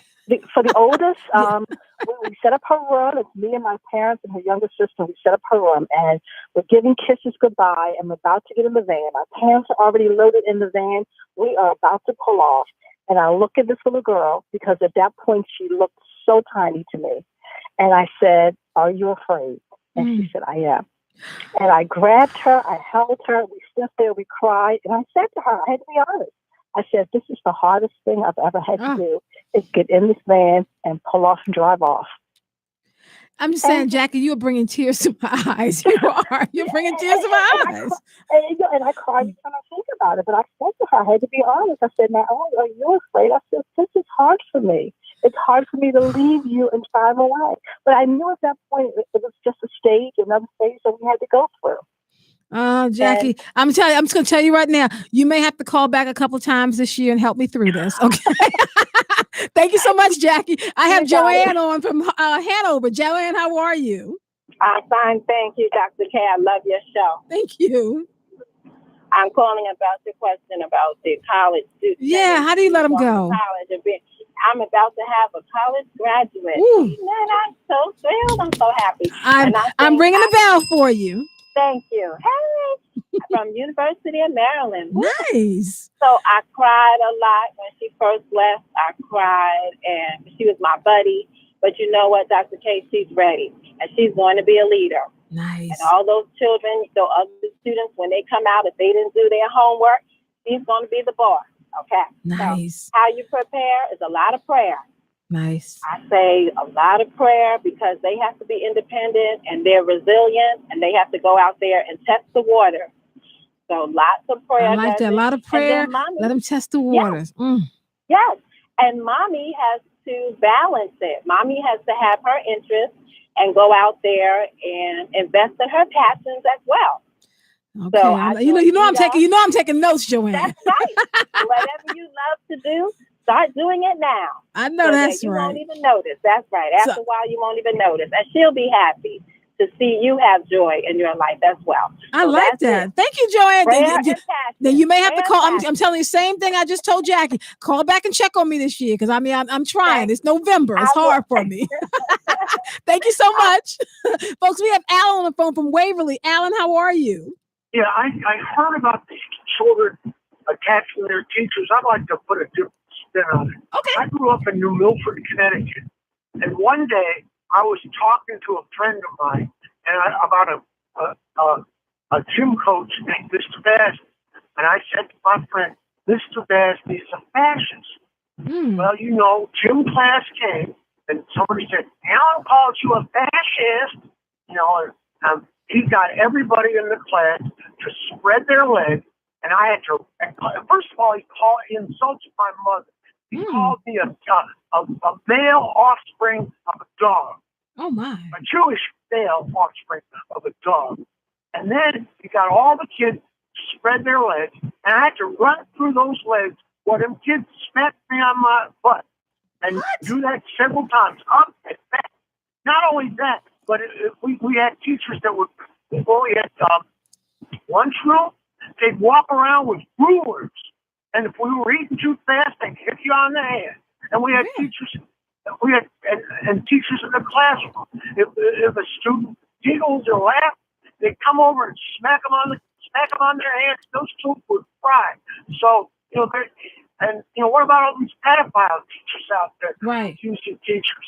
So you have to look at both. Right. It was unfair that that woman got attacked from the rear, but you don't know what she did to hurt that child. Right. Thank you so much, Alan. So, folks, Alan's just laying out a different perspective. All we saw in the video was a little bit of an argument. And the next thing we know is we saw that student punch the teacher. We don't know what happened the days before. Even if things were happening, I don't know, folks. That's hard. That's a hard one to try to reconcile and say, well, you know what? The teacher might have done something. I don't know. Because the way the teacher responded, to me, spoke volumes about that teacher's personality. We have Michael on the phone from Reisterstown. Michael, how are you, sir? I'm wonderful. How are you? I'm doing well. Thank you for calling. Good. I started laughing when you was talking about your son leaving for college because I have five. We have 5 children, but 2 out of college and 3 are in there. But it was me that my wife had to say, "Let him go, let him go, let him go, let him go," because it was me doing all the worrying. But once they go, things will start easing up for you. But one thing I have to tell you to do, have your money ready because they're going to be calling for some money. Call for money every week. Every other week you get paid, they're going to know you'll pay more than you. So it's going to get better and they're going to do well. You have a blessing. I appreciate that. Thank you for your advice, Michael. I'm appreciating it. I have Nigel on the phone from West Baltimore. Nigel, how are you? I am great, man. How are you? I'm fine. Thank you for calling. Thank you for taking the call. I just wanted to go back to those issues of assault on these teachers. Yes. One of the things that I think we parents fail to understand is that, typically public schools, you have probably 24, 30 kids in a classroom. And I look at it from the standpoint that each one of these students are coming from a household, however they have been socialized, however they are allowed to behave or not behave or whatever. And then they're put together with a teacher who has to deal almost with all of these households, 24 households. And I don't think that other than the police officer, maybe the EMTs and nurses and so forth like that, I don't know of anyone else outside of this realm of exposure that has to deal with 24 households. And somehow we're expecting these teachers to have some sort of skill set that we would not have for anyone outside of our home. I don't know who has patience for anyone else's child other than theirs. But we're asking these teachers to have the patience like Job or whoever that we don't have. But we're not giving them the tools to allow their job to be as rewarding as it can be without the fear of attacks. And I mean, it's musical chairs. You don't know what kind of classroom that you'll get until you get it. Right. And then you have to deal with what's there. And I think it's unfair to these teachers. Look, I mean, this lady called in the 90s have been attacked. It's been going on. And somehow we, the public, are not outraged enough to use that as a platform to say to our school board and our leadership, hey, let's do something for these teachers. And I'm just struggling with the idea that we're thinking about these teachers in such a way like we don't know what they did. We don't know who did what. You know what? It's 24 households that this teacher is dealing with every day that we don't have to deal with. Thanks. Right. It's interesting. Thank you so much for calling. I just think it's interesting that the teacher did say it. She was attacked in 1999 and it's 2018 and it's still happening. We have Tavon on the phone from West Baltimore. Tavon, how are you? I'm well, Dr. K. How you doing? I'm fine. Thank you for calling. Good. The previous caller actually made some good points about having all those different personalities and households. Yes. In one classroom.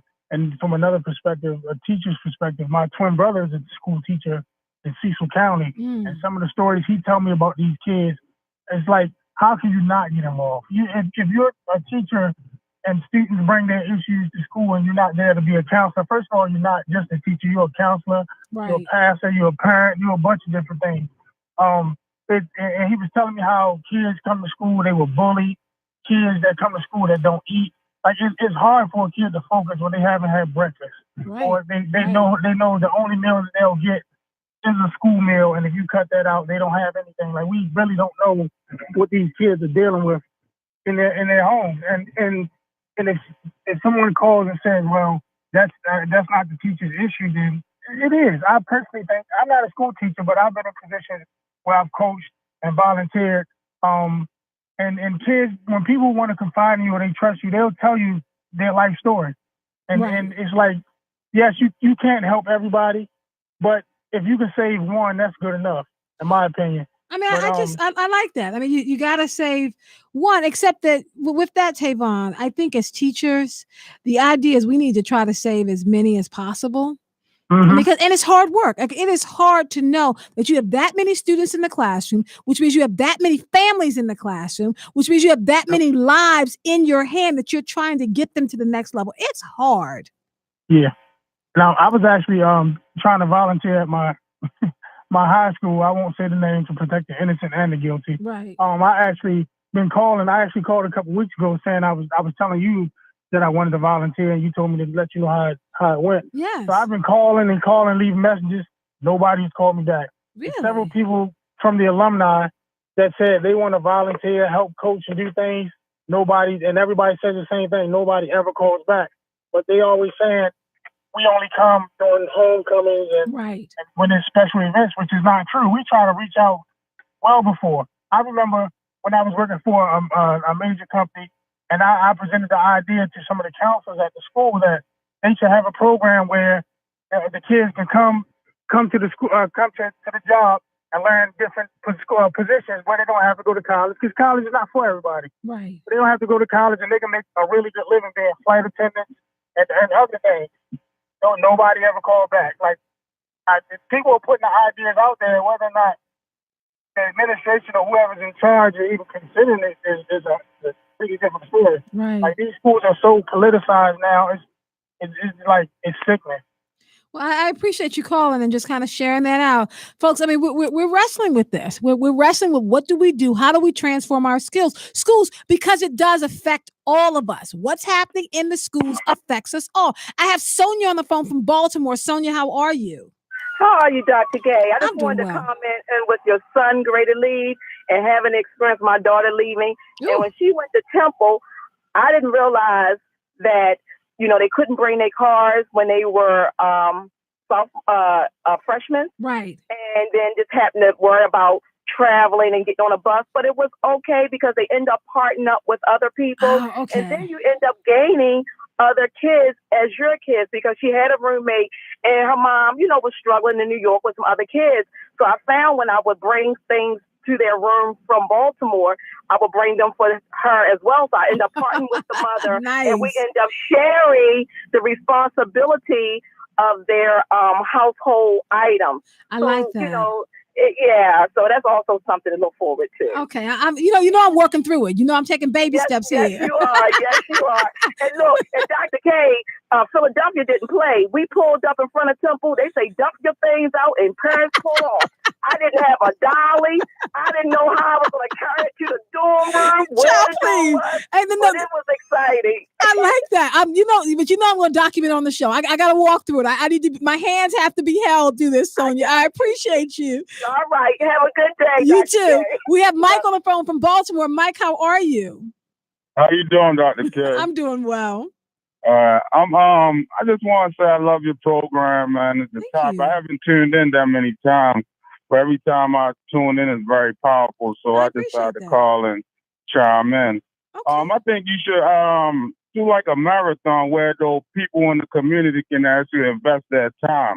You know, like a marathon where you can call in and say, okay, I could give 2 hours between this time and this time.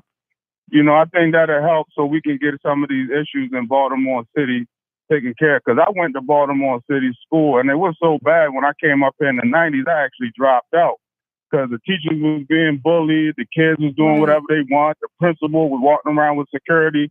So I haven't really touched base with what's going on now, you know, since I got a little older. But if it's getting worse than when I came up here in the 90s, I'm very sad for Baltimore City and the way it's going. I like that. Thank you so much for calling. A marathon where you can come in, you can volunteer. But folks, let's remember, when we talk about letting people just come in and volunteer, they're going in with our children. So there's got to be a screening process in place of who's going to be in the classroom and in the building with your babies. Very quickly, I think I can get one more call, and I'm looking at Justina. Let me get Ayana, Baltimore City teacher. How are you, Ayana? Last call, I think. Hi, how are you, Dr. K? I'm doing well. So I just wanted to make a comment. The gentleman that called in before that was talking about the issues with teachers and the safety. I mean, and he said 24. Try 35. Ooh, wow. Okay. Wow. Yeah. Try 35. And that being said, you know, there is a lot that's left to be desired in terms of the safety and quality of what our schools are offering or not offering for students.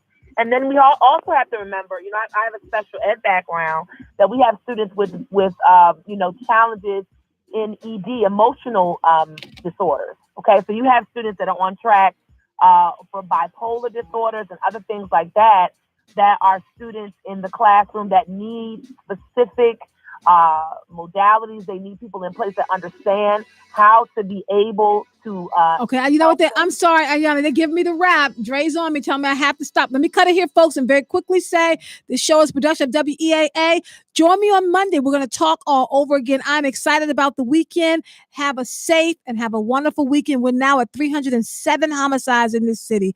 On Monday, we got to talk about that. This has been Today with Dr. K. I'm Dr. K. Wise Whitehead. Show is produced by Justina Powell. We got Dre on the board and Deja Edwards in the booth. Stay tuned. Here's a quick update from MTA. I'll meet you on Monday. Good evening. On the Penn line, we've got a couple of minor delays. That includes train 430, about 5 minutes late, and train 532 is about 3 to 4 minutes late. No other real delays on the Penn line. Light Rail Link is on time, as is the Metro Subway Link. Local Link bus diversions include the Purple Line diverted westbound at Lombard and Fulton, the Orange Line diverted at Franklin and Cary, and the Lime Line diverted at Druid Hill and Cloverdale. In observance of the Veterans Day holiday on Monday, MARC train will operate on our schedule on the Camden, Penn, and Brunswick lines. No local MTA commuter bus service except the 201, and that's out in the Washington area. MTA local bus, Light Rail Link, Metro Subway Link, and Mobility Link are operating on regular weekday schedules on Monday, Veterans Day.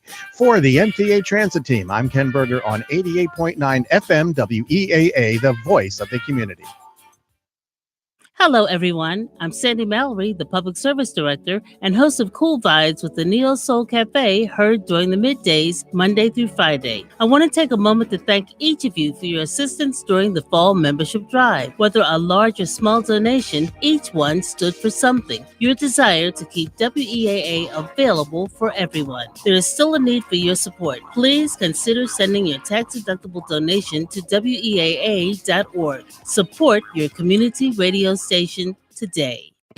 If you're looking for the very best in conversation, great music, and of course, the very best slow jams in the city, make sure you join me, LaDon Black, nightly, 7 p.m. to 10 p.m., Monday through Friday, right here on your community station, the station that's your source for cool jazz and so much more, WEAA 88.9 FM. Celebrating 40 years of broadcasting, Morgan State University Public Radio, 88.9 WEAA FM and HD1, Baltimore. I do this for my culture. I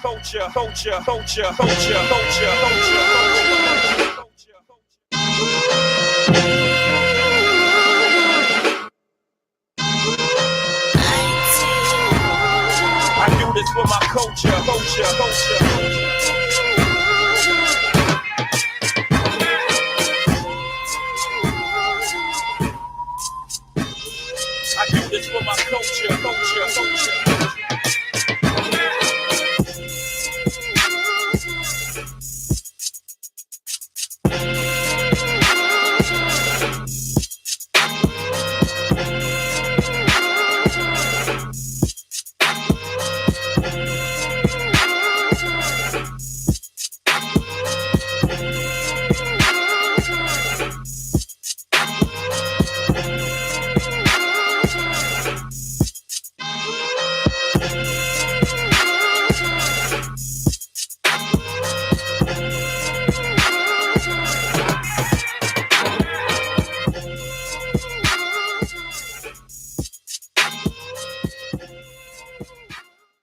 Live from NPR News in Washington, I'm Janine Herbst.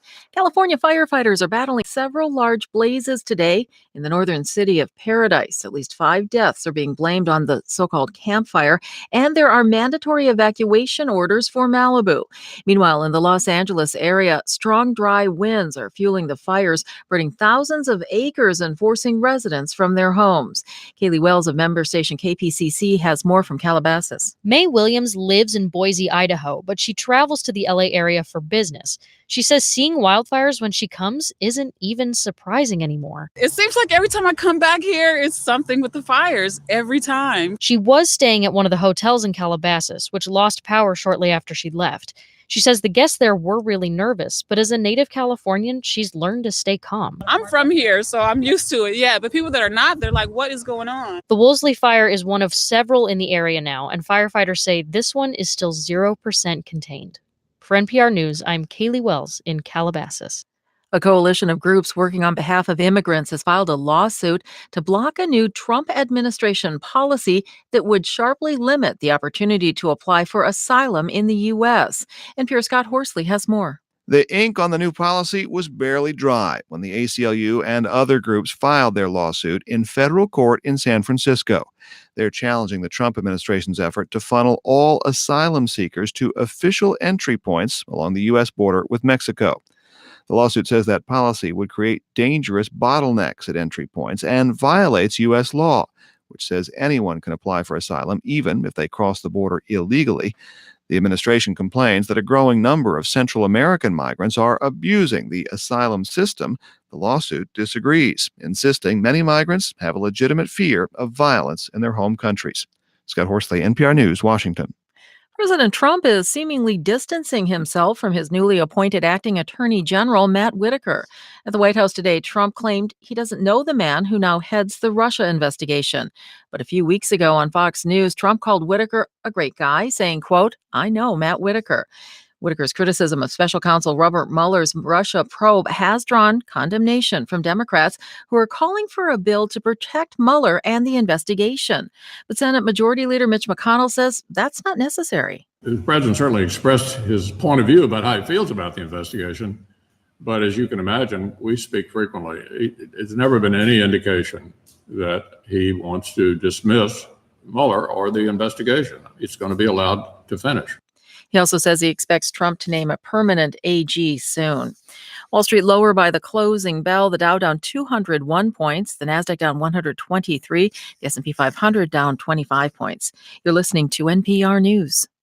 In the city, both sides of Baltimore Street are still closed between Green Street and North Packus Street due to a water main break. Meanwhile, in Davidsonville, both sides of Route 450 are still closed between Huntwood Drive and the intersection with Rutland Road and St. Stephen's Church Road due to flooding conditions. If you're on the eastbound side of Route 50, you're on the brakes off and on between Route 424 and the Bay Bridge. And on the northbound side of I-97, it's one big long delay heading from Route 50 all the way up to the Beltway. Now, on the northbound side of the JFX, expect to see brake lights traveling from Fayette Street all the way up to the Beltway. Then northbound on the Harrisburg Expressway, it is jammed off and on between Warren Road and Middletown Road, while southbound on the Harrisburg Expressway, delays run from Padonia Road down to the Beltway. Also, outer loop of the Beltway on the north side, it is a slow go from 95 around to the JFX, and then farther along, you're going to see delays heading from Park Heights Avenue all the way down towards Camp Meade Road. This traffic update is a service of the TJ Martell Foundation. For more traffic information, log on to sigalert.com.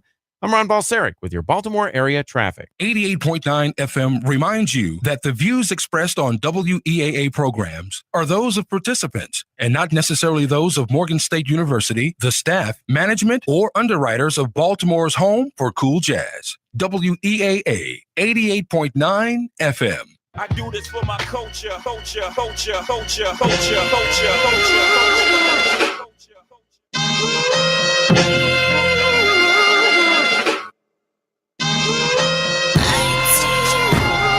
I do this for my culture, culture, culture.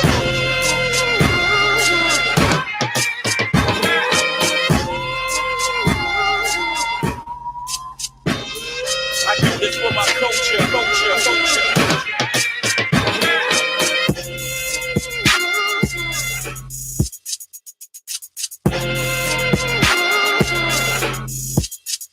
Peace and welcome to Culture right here on your source for cool jazz and more. WEAA 88.9 FM and WEAA.org. Absolutely the voice of the community. I'm your host, Faraji Muhammad. Tonight, we're going to have a couple of fantastic conversations.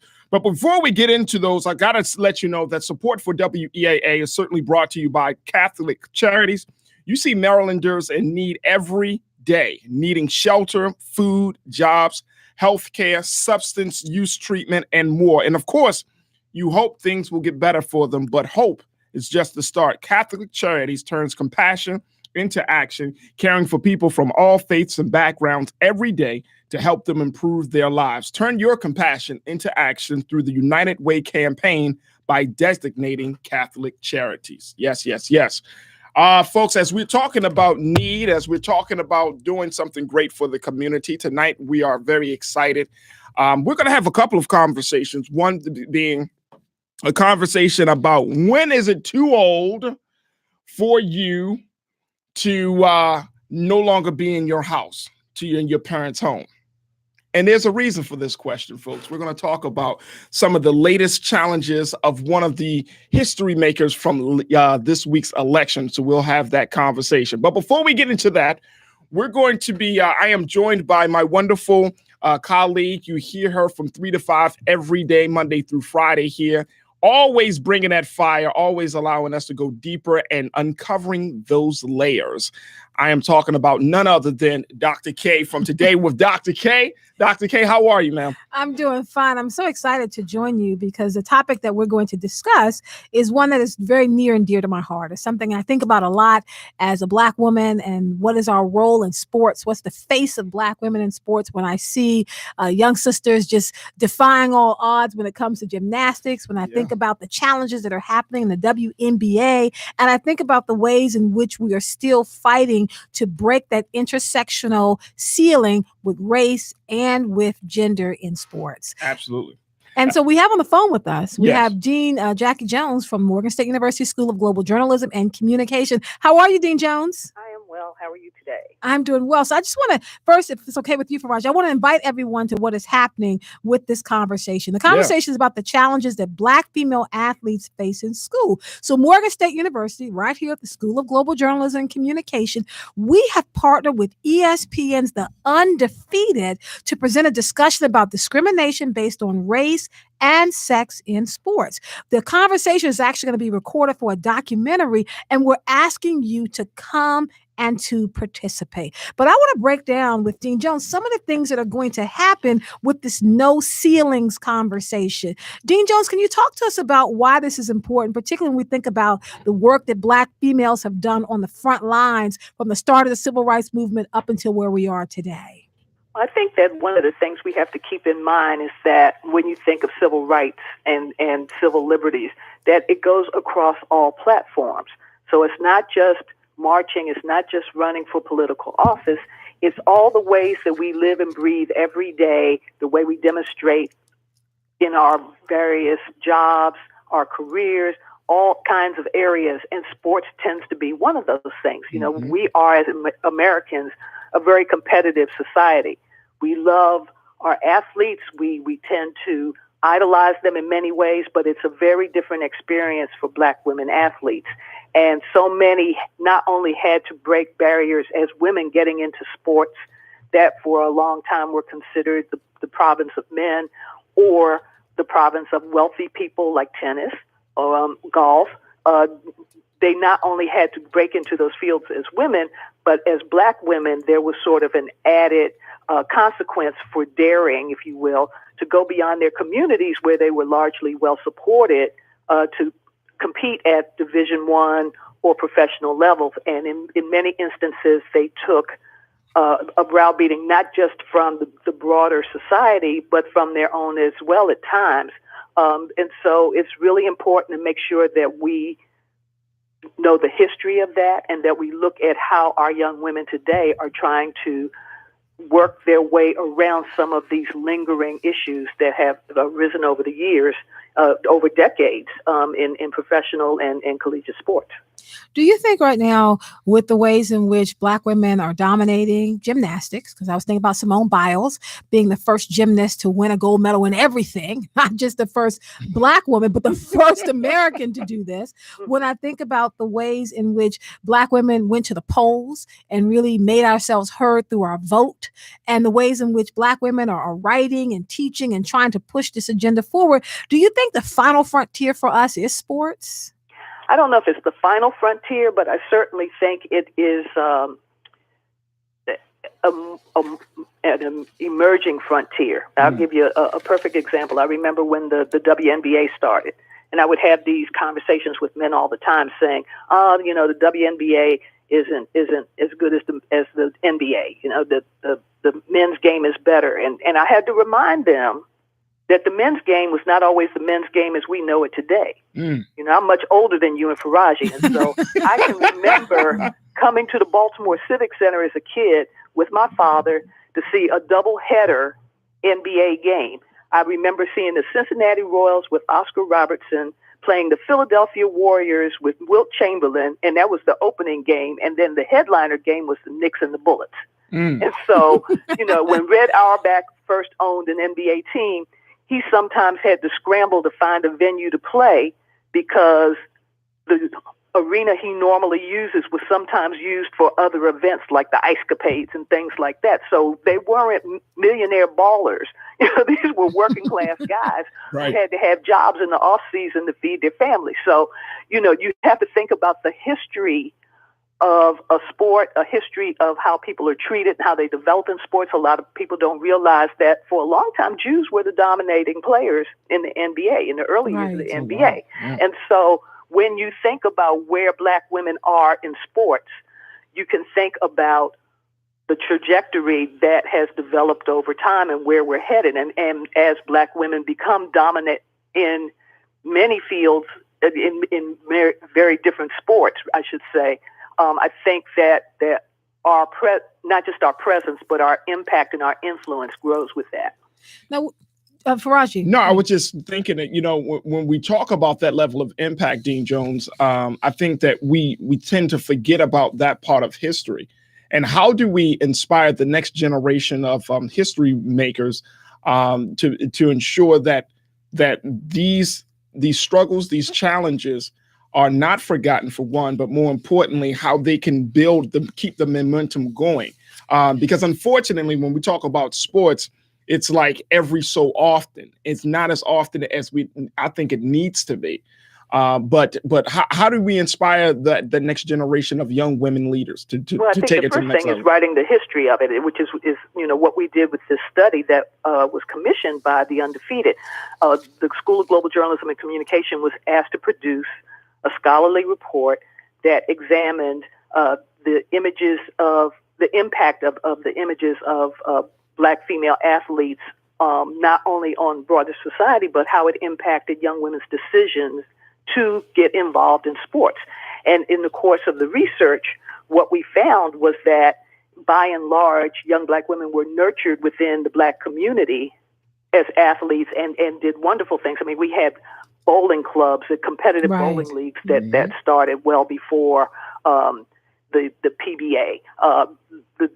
The women had golf associations in starting in Chicago and other places. And so there's a whole history of that we know nothing about. So starting with that and then looking at the treatment, how they were covered in the media what people said about them, and even how we respond to it. Rochelle Stevens, for example, who is an alum of our school, who is an Olympian. She has won gold and silver in the 400.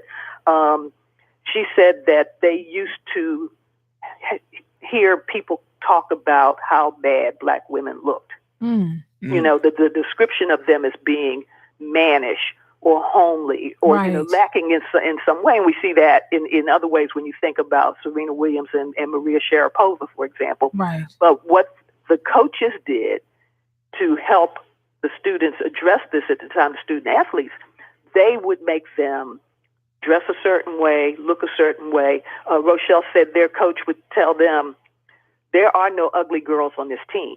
And so before every meet, he made sure that they went to get their hair done, their nails done, their makeup done. And so they got out on the track and they're like the pretty girl, you know. And Rochelle said their thing was they tried to turn it around because when they would show up, people would look at them and say, well, look at them. They're all painted up. You know, they can't be serious athletes. But if they hadn't worn the makeup, had their hair done, the nails done, they would have been trashed for being ugly. So they could not win that game. But she said we would show up and stand there and look like pansies, and then we'd go out and kick everybody's butt.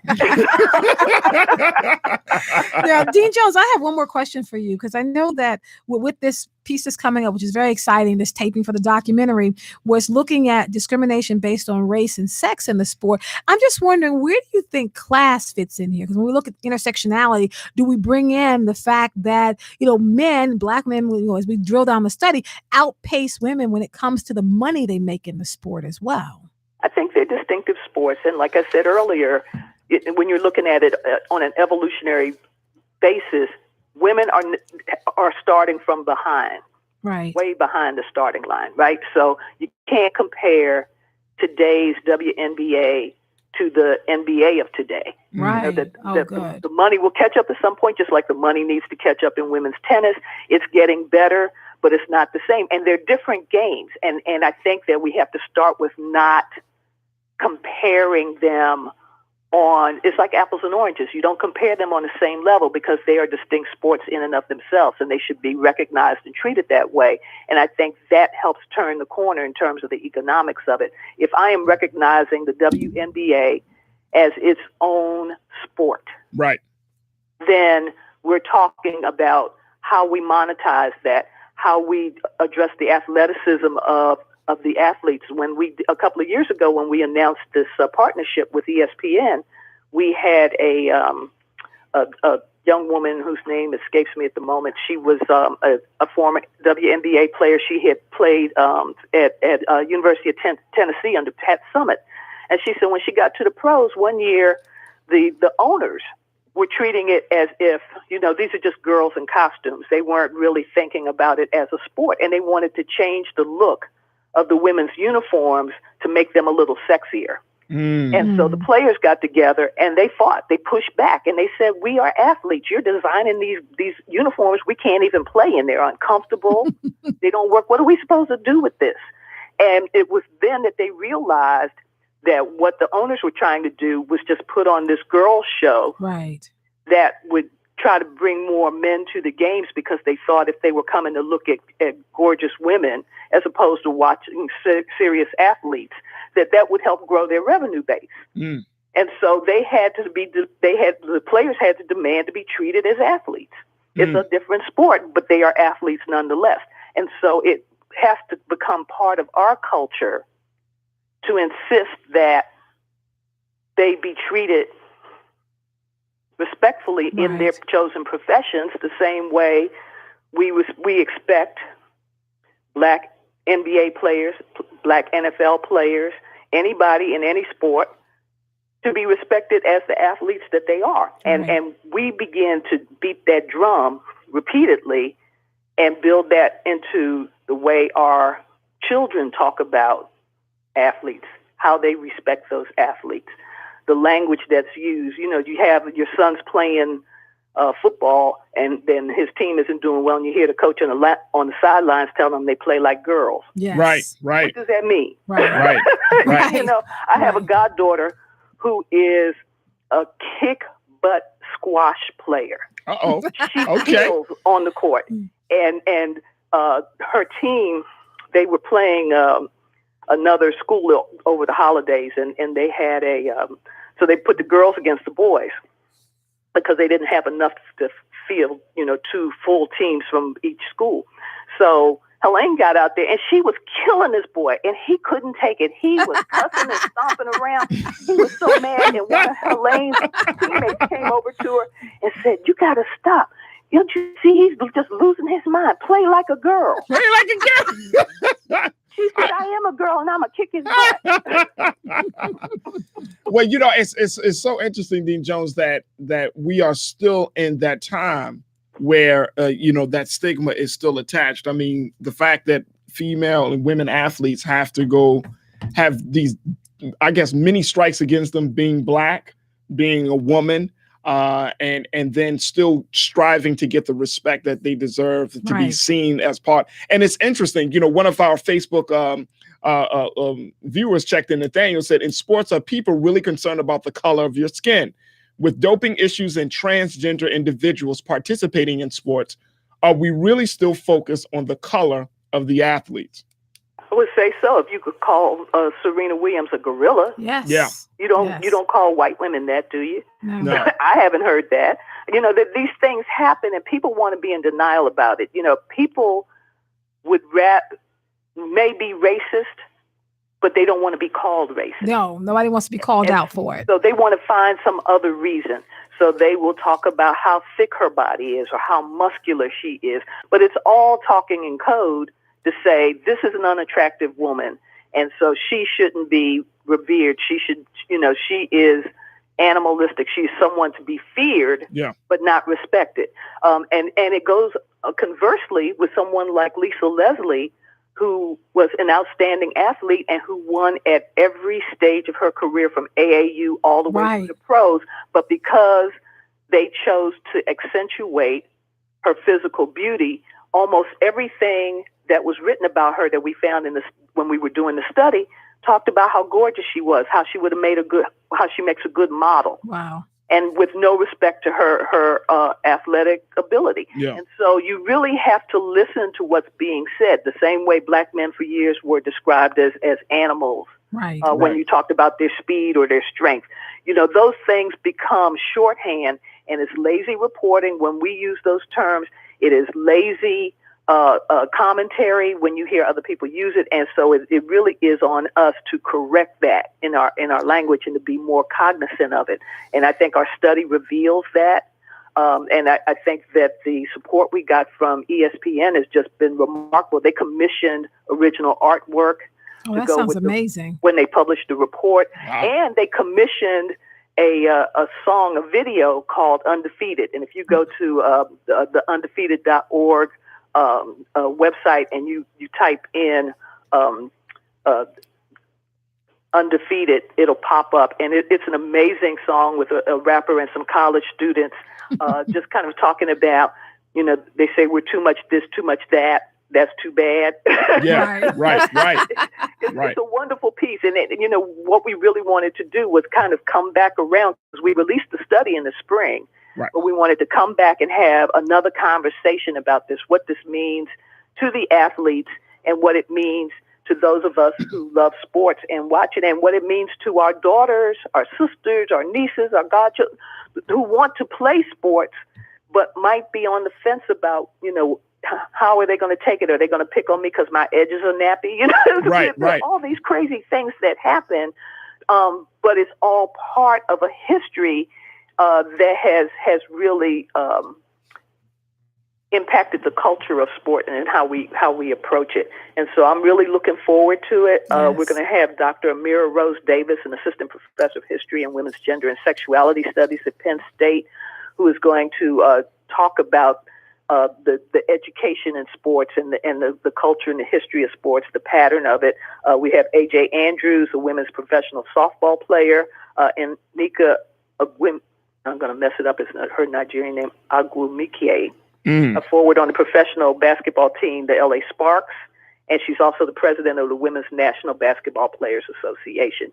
And Lanae O'Neill, who is a senior writer at the Undefeated, is going to moderate the panel. And fantastic. And I want to give credit to our wonderful faculty who researched and wrote this study while holding down teaching 2, 3, 4 classes. At a time we had Milton Kent, Edward Robinson, Wayne Dawkins, Ron Taylor, who is an SGJC sports fellow and mentor to many of our students in the building.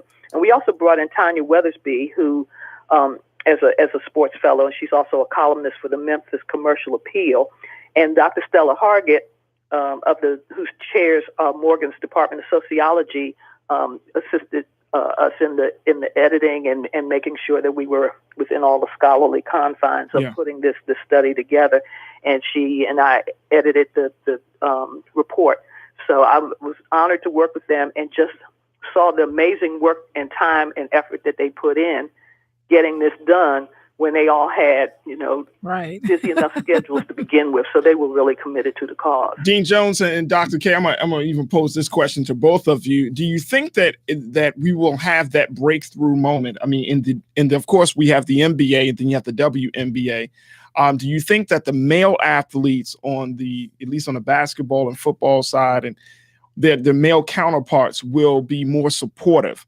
I mean, I've heard that, like, for example, LeBron James and Stephon Curry and others, just a couple of others have been supportive enough to go to the WNBA games. But do you think that level of partnership will manifest itself a little bit much more stronger and it's going to be more out there? Dean Jones, I'll start with you.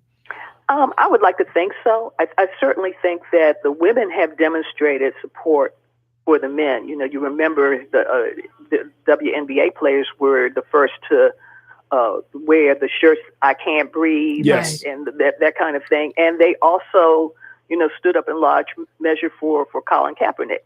So I think that the black woman, Dean Jones, the black. It's always the black woman. Hey, that's what we're built for. You mess with ours, and we're coming for you. Right. You're absolutely right. It works. Yes, ma'am.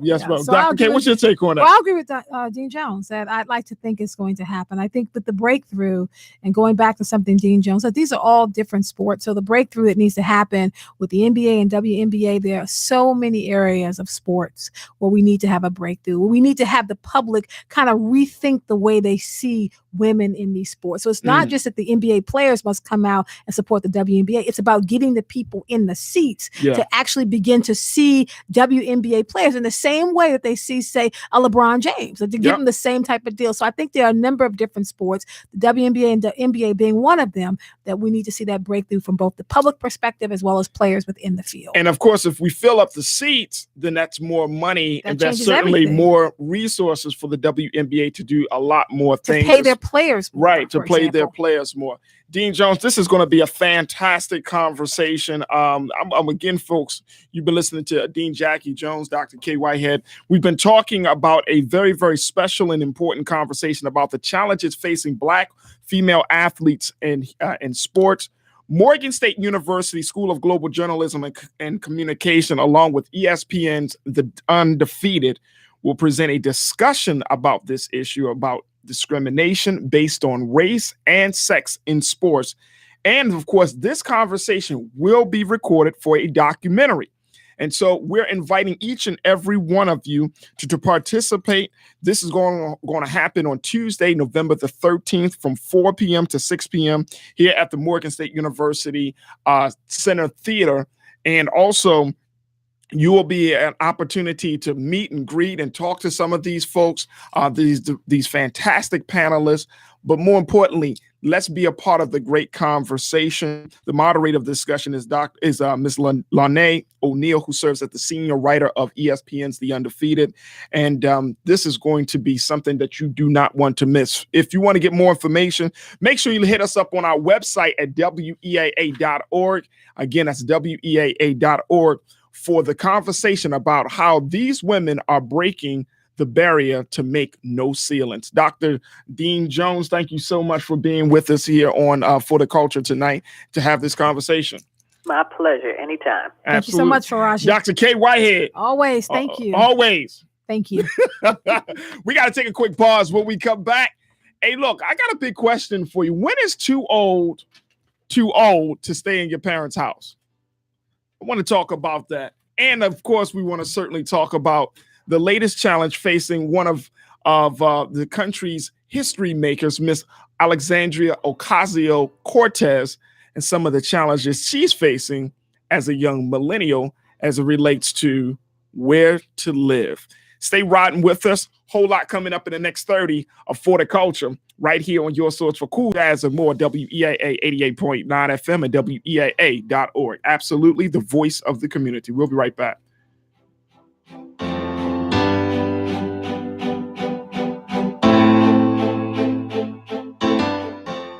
You are invited to the Oldies But Goodies Memory Lane Meet and Greet. It's time to put the names with the faces of all those that enjoy the Oldies But Goodies extravaganza. So let's get together, have breakfast, and talk music and memories on Saturday, November 17th, right here at WEAA between 8 a.m. and 10 a.m. And guess what? Breakfast is on me. Visit WEAA, enjoy the show live, and meet the other listeners who enjoy the classics, coffee, and conversation. Come visit me Saturday, November the 17th, and enjoy the Oldies But Goodies extravaganza in person right here at the WEAA studios. I'm Robert Shaheed, host of the Oldies But Goodies. You can RSVP at WEAA.org. Hey fam, this is Brother Mark. We're in a new season here at WEAA, and the Gospel Grace team and I are inviting you to tune in to our 5th year of the Instruments of Praise.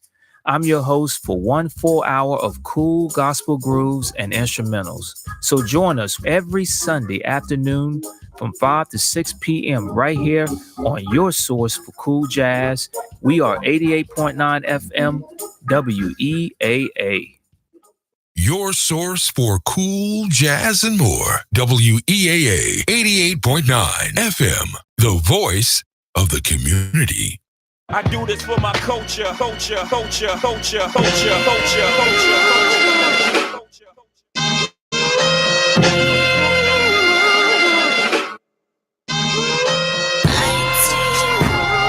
I do this for my culture, culture, culture.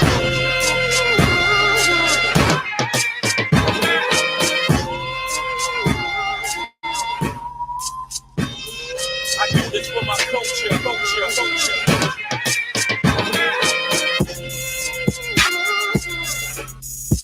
All right, peace and welcome back to For the Culture. Right here on your source for cool jazz and more, WEAA 88.9 FM and WEAA.org. Absolutely, the voice of the community. I'm your host, Faraji Muhammad. Thank you so much for checking in and riding with me for tonight's broadcast, folks. I want to get into a conversation I've seen. Matter of fact, I saw this conversation happening earlier today on Twitter. I thought it was really, really funny given the timing of everything. So let's start it off with this. You know Miss Alexandria Ocasio-Cortez? Do you know her? You might say, who is that? That is officially the youngest woman that was elected to Congress on Tuesday. She is the social justice activist out of New York, representing Bronx, Boogie Down Bronx and Queens. And she's 29 years old, so she's a millennial. And she has, made this historic mark on politics right now, being the youngest woman ever in the history of this country at 29 to be elected to Congress. Well, the word has gotten out that since the next session really doesn't kick in for another 3 months, right? She got elected, but now the issue becomes that in order for her to, of course, serve in her new responsibilities, she has to move from New York to D.C. Well, it was reported by CNN and many other news outlets that she will not be able to afford a Washington, D.C. apartment until her salary kicks in when she assumes office in January. Now, this was the latest situation from the New York Times. And so now people are wondering, well, what's really going on with her? There's a 3-month window. And so she has shared that it's going to be a very unusual period for her because she can't take a salary. Isn't that something? She said, I have 3 months without a salary before I'm a member of Congress. So how do I get an apartment? Those little things are very real. Now, she represents New York's 14th congressional district, consisting of parts of Queens and the Bronx. She beat Democratic Representative Joe Crowley, who was an incumbent. He was serving for many years. And now she is at this place where she was literally doing, she was a bartender doing social justice work. And now she has been elected to Congress. Now, the average salary, we did our due diligence here at For the Culture. The average salary for a congressperson is about $174,000. Wow. That's a pretty nice chunk of change for 29 years old. But the thing is that she can't move in. So now there are folks such as Fox News and everybody and some other outlets are kind of cracking jokes about her finances. And she finds it to be very appalling because she believes that is one of the big issues that we look at people based upon finances. And so as they crack these jokes about her not being able to kind of keep up in the big world of politics in DC, it speaks volumes. But it also speaks volumes about where we find this particular generation, millennials. You remember the story of Michael Rotundo? He was the 30-year-old who refused to move out of his parents' house in upstate New York. It must be something about New York. Remember his situation? He was 30 years old. He didn't want to move. His parents took him to court, and they essentially tried to legally remove him from the house. And the point that he was trying to make when he was going back and forth with them is that they had to force him out. That's one. And then two, they had no real reason to put him out, even though he has been working like in, minor minimum wage jobs and all of those things. But they had to go through the court system, and essentially the parents won. Yep, they won. So Mr. Rotundo has left the building, folks. But it got us thinking, how old is too old? When do you leave your parents' home? When does that conversation happen? I want y'all to hit me up right now. 410-319-8888. 410-319-8888. And it's shocking. I'm really thinking about Alexandria Ocasio-Cortez though in this situation. Like, what do? You can't take a job for 3 months. I think she's going to be good because somebody's going to hear her plight and be like, you know what? We got you on this. Somebody has to hear her plight. But what do you do? What do you do when your child refuses to leave your home? What do you do when your child or that young person in your life who kind of gives you all of the excuses in the world as to why they should not leave the nest to make that nest empty? You know what I would do? Well, let me just tell you folks what my parents did. My father already put the seed in me when I was like 5. He started very early. It was like 5. And then he reminded me like at what was that, 10? And then he kept reminding me through my early teen years, 14, 15. And then by the time I was 18, he was like, son, you want to, I got your bags ready. And I eventually moved out of my parents' house at 18 years old. And the crazy part is I moved out of my parents' house at 18. And then I went to Chicago and spent some time up there, and boom, I was all open. I was like, boom, never going back home. And I never went back home, man. And oddly enough, my pops was like, well, son, I didn't expect you to fend for yourself. I didn't expect you to not come back. No, sir. No, sir. We don't come back. We don't look back, Pop. No, sir. No, I'm not coming back home. You put me out. You gonna put me out to the wolves? I'm gonna show you I'm a lion, Dad. That's what I was saying to him. I didn't say that to his face. Just saying it in my mind, Anyway, let's see what you got to say. Gene from Pikesville kicking us off tonight.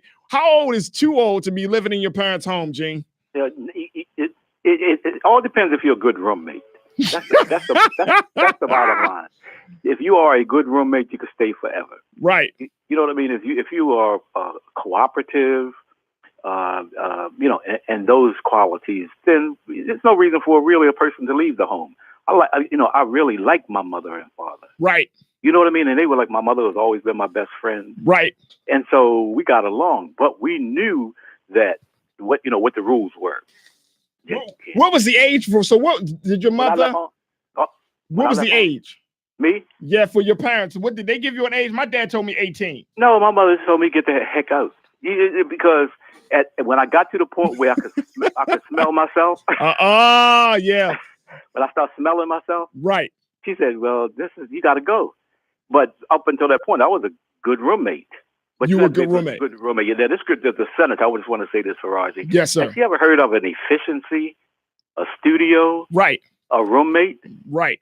You know, she's making $179,000. She can't. Well, that's once her salary kicks in.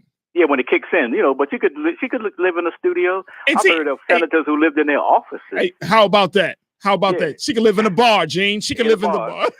Hey, Gene. Behind the bar, under the bar. Hey, Gene, well, here's the thing about it. How do you live in New York? Oh, my God. And then not be able to. Now, look, I'm not even cracking jokes about it because I think her living situation was probably with roommates. I don't think nobody expects you to be like, oh, I'm going to go to the I went to New York one time and went to NYU. Yeah. And if a buddy buys, we were, hanging out. Sure. So he said, we're going over my friend's apartment. Man, we got in there. His apartment wasn't big as my second bedroom in my apartment. They pulled back the curtain and the sink was behind the curtain. The bed was in there, and the bed was a futon. Right. And that room was about 9x12. 9x12. I like that. That was an apartment. That was an apartment. Wow, Gene, thank you so much, sir, for checking in. Oh man, the sink was behind the curtain, folks. That is hilarious. That's classic right there. Your joint is so small, the sink is behind the curtain, and then behind the sink is your bed. Let's go to Mark out of Severance. Mark, what's your take on this? How old is too old to be living in your parents' home? Well, hey, them Cartwrights stayed at the Ponderosa until they were grown men, so and old Ben Cartwright, he put them out to work. Hey man, y'all got to go out there and tend the cattle. But I'm gonna tell you something, man. This is funny. This is the difference between a statesman and a politician. Only a politician can come into Congress brand new and pull down almost $175,000 and not have a place to live. A statesman is not about the money. He's about the constituency in his district. And that's the problem with the government right now. We got politicians in there. I mean, $100 and some thousand to live in D.C. Man, I can show you a couple places in D.C. where it's cheaper than that. Well, you know what they say? The average cost for a decent place. Now I don't know. Like I have to, but based on the data that I've gotten was $2,700 for an apartment. Hey, live on Capitol Hill. That's what I'm wondering to myself, like, what part of DC are you living in? You living up on Capitol Hill. You want to be up there with the muckety mucks. I know what the deal is. No. You bet, man. I'll be in Anacostia, man. Yeah, I would be in Southeast. Well, hey, I don't know about that now because they done put the new condo. They done gentrified that. You may have to go up in Maryland somewhere, Right. But it's sad because, this person won the election. It should be either some form of dormitories. It should be. It's got to be an orientation process. It has to be. It would have to be. I mean, she won. And I mean, isn't that the very nature of what we say, get involved, get politically active, and then the person get politically active and be like, you're on your own for the next 3 months, though. Right. And it's like, wow. So, but you know what? She went on, and Mark, I appreciate you for checking in. Because people were giving her such an overwhelming outpour of love and support. She went on Twitter and she said this just earlier today around about noonish. She said, thank you for all the overwhelming outpour of support. As I mentioned, we've been preparing and we'll be fine. However, it's been very revealing to see how gleefully Fox News hosts cracks jokes about working class people. It reveals what they actually think about us. Uh-oh. This might be, man, she got the eye of the tiger. Fox, you already at it. Already. The woman ain't even stepped foot in D.C. yet, and you are, man, oh man. All right, let's go back to the lines. Let's go to who is this? Oh, George out of Randallstown. George, talk to me. What's your take on this? George? Hey, George. All right, George. Look like George is there? Can you hear me? Yep, I can hear you loud and clear. So what's your take on this? How old is too old, and what are your thoughts about Miss Cortez's dilemma here? Well, I think the age for you to move out of your house should be 25 is old enough. I wanted my children, I have 4 sons, and they're all grown and gone. But they knew they had to become independent. So 18, when they got 18, they were gone. And they're all doing quite well. As far as Ms. Cortez, my question is, if she ran in a political race, didn't she do her homework to find out that she would have to move to D.C.? If that were the case, why not take some preparation, whether she won or lost, to have accommodations ready for herself? So you saying it's her fault? No, I'm saying when I was going to join the military back in 67, I did some research to find out what was what. Okay. Well, she's running for Congress. So didn't she know that there was going to be a period of time, or the fact that she would be expected to move to D.C.? And if so, why not take preparations for that? Right. Just a question. I'm not knocking her because she is young, but I would think if she's going to have a constituency, she's got to think in advance. You can't wait and be reactive. She's got to be proactive. And I mean, you know what? I think that's the shocking thing for her, though, George. Like, she probably ran and was like, okay, I mean, it's nice, not really understanding like the likelihood, the probability of her, and then it hits you like, wait a minute, hold up, they just elected me, like, you know what I mean? I don't if you remember when President Trump sat down with President Barack Obama. And of course, that was the ceremonial, passing of, the transfer of power talk that they're supposed to have, right? The face of President Trump was absolutely priceless. It was like he was still trying to recover from what just happened. And I'm sure that, when you're in those positions, you at 1 minute, you're like, you're working in your world, you're doing your thing. And then at the next minute, here you are thrusted into the forefront, thrusted into media, the limelight, and the expectations and everything is just out of this world. And I mean, it's just a matter of 24 hours. Your life has changed forever. Yeah. You know what I'm saying? So it's a big thing. It's a definitely big thing, but I hear you loud and clear. I think that preparation is definitely needed. And I know I'm sure she's going to get some great support. I mean, somebody is going to say, you know what, we got you. Just come to DC, we got you. You're going to live at somebody else's place until you get your feet, settled on the ground. George, thank you so much for checking in. I appreciate you. Let's go to who is this? We got Chantel out of Laurel. Chantel, what's your take on this? How old is too old to live in your parents' home, Chantel?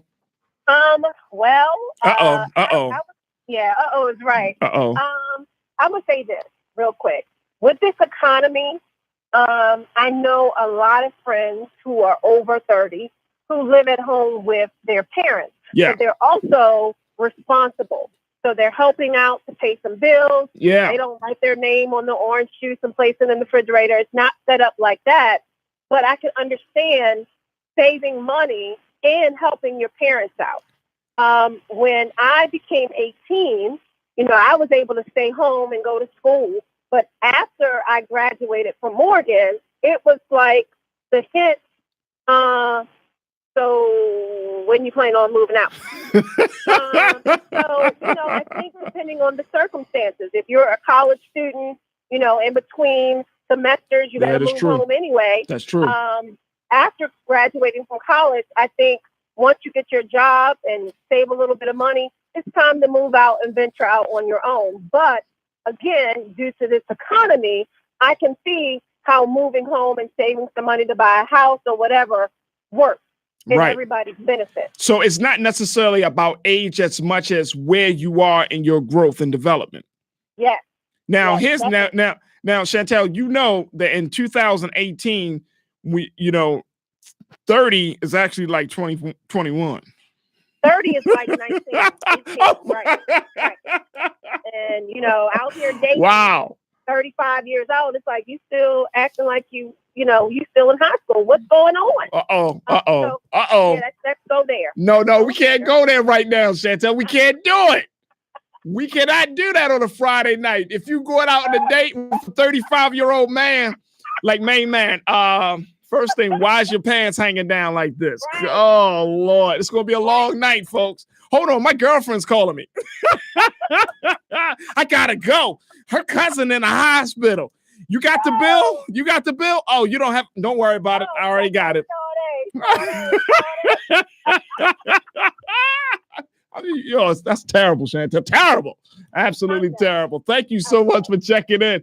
Let's hear from who else we got. We got Gary from Baltimore. Gary, what's your take on this? How old is too old, man? First of all, this is the first time. Well, fantastic. I'm Welcome. a first-time caller, but I listen to your show a lot, and I'm good like the other callers. Culturally now, income-wise, education-wise, ability. I know people, that are still in their 30s that are living home with their parents for one reason or another. Usually it's the income, but they're contributors. They're not just sitting there in the basement playing video games. Got you. Right. Talent, skills, and ability. But I do believe it's based on where the person is in their maturity. Have they been properly trained to go out there and like you said, do your prior proper planning so that you have a guideline to go out there? What kind of resources that they have saved up and made available? Did they get any coaching and training through the process? You just can't say, okay, you're 18, 21, get out, and you've never given them any life skills. That's true. So I think a big part of it is, life skills. And I also think even with this young lady that's going, first of all, congratulations to her because, she is out there. She's very active in her community. She's very sincere about what she's doing. And I would hope even with myself, have a place to donate to get her into her property because, I came into the banking industry. I lived in D.C. for a long time. I had to relocate there if I wanted my job. And I lived in my car for a few days. It was difficult because, one, you got premium property. And when you're dealing with a lot of people that's in politics that need to be hands-on and available, they need to live closer to their job. Yeah. Especially when you're relocating. So it's not so much about being the hodgepodge and hanging out in the cool spot. Sometimes it's just so that you can make sure you're available. You're getting into a new schedule. Yep. You're an intern. Your day starts differently. So you have to be more hands-on. And after you've been there a minute, then you can venture out, and see what's economical, see what's better for your structure, what's your timeline. And I would hope that somebody in her staff would help her through this process. I just and Gary, I think what you're saying is absolutely on point, man. I think that at the end of the day, it really comes down to maturity, and that's the other part of this conversation, right? I mean, if she's has the spirit and the passion to go out to do such a big work as being a congressperson, right. She can find an apartment. Somebody will be there to help her out. But it's really more about where we are now, because the fact that she's in this position speaks volumes, or really shines the light on a lot of millennials. A lot of millennials are just in between their dreams. Correct. They're trying to figure it all out. You had one caller that made a very, very valid point. Yes, sir. You know that you have these newbies coming in, not interns, but these interim people coming in. There should be some type of welcoming committee, a direction, dormitory type situation, whether they need it or not. There need to be some type of accommodations. You're coming into a new area. You got to relocate. You have to do this. You have to do that. She ran her political race. We know how, even trying to do your job and set up for your schedule for your show, that there's some things you forget and don't get the time to do, and there's an assistant or whatever. Yeah. Sometimes it just don't even get done. It don't get done. Knowing that these people are coming in like that, first time experiences, you should have some type of walkthrough coach. You do. You know what? Now that is a great idea. I don't know if the government provides that level of coaching, but that is an excellent idea. I'm going to go as far as to say, Gary, if you are a retired politician, man, you're talking about a life coach consulting, a political coach consulting. Exactly. Oh my gosh. Oh my gosh. Oh my gosh. Hey, Gary. Oh my gosh. Somebody is going to make millions. I hope you just trademark that idea, brother, because that is absolutely gold. Thank you so much for checking in. Let's go to Derek. Absolutely. Derek from Baltimore. Derek, what's your take on this? How old is too old to live in your parents' home, Derek? Can you hear me okay, brother? Yes, sir. There is no age limit. I mean, wait a minute, hold on, Derek. I thought we were going to start off in a friendly territory. There's no age.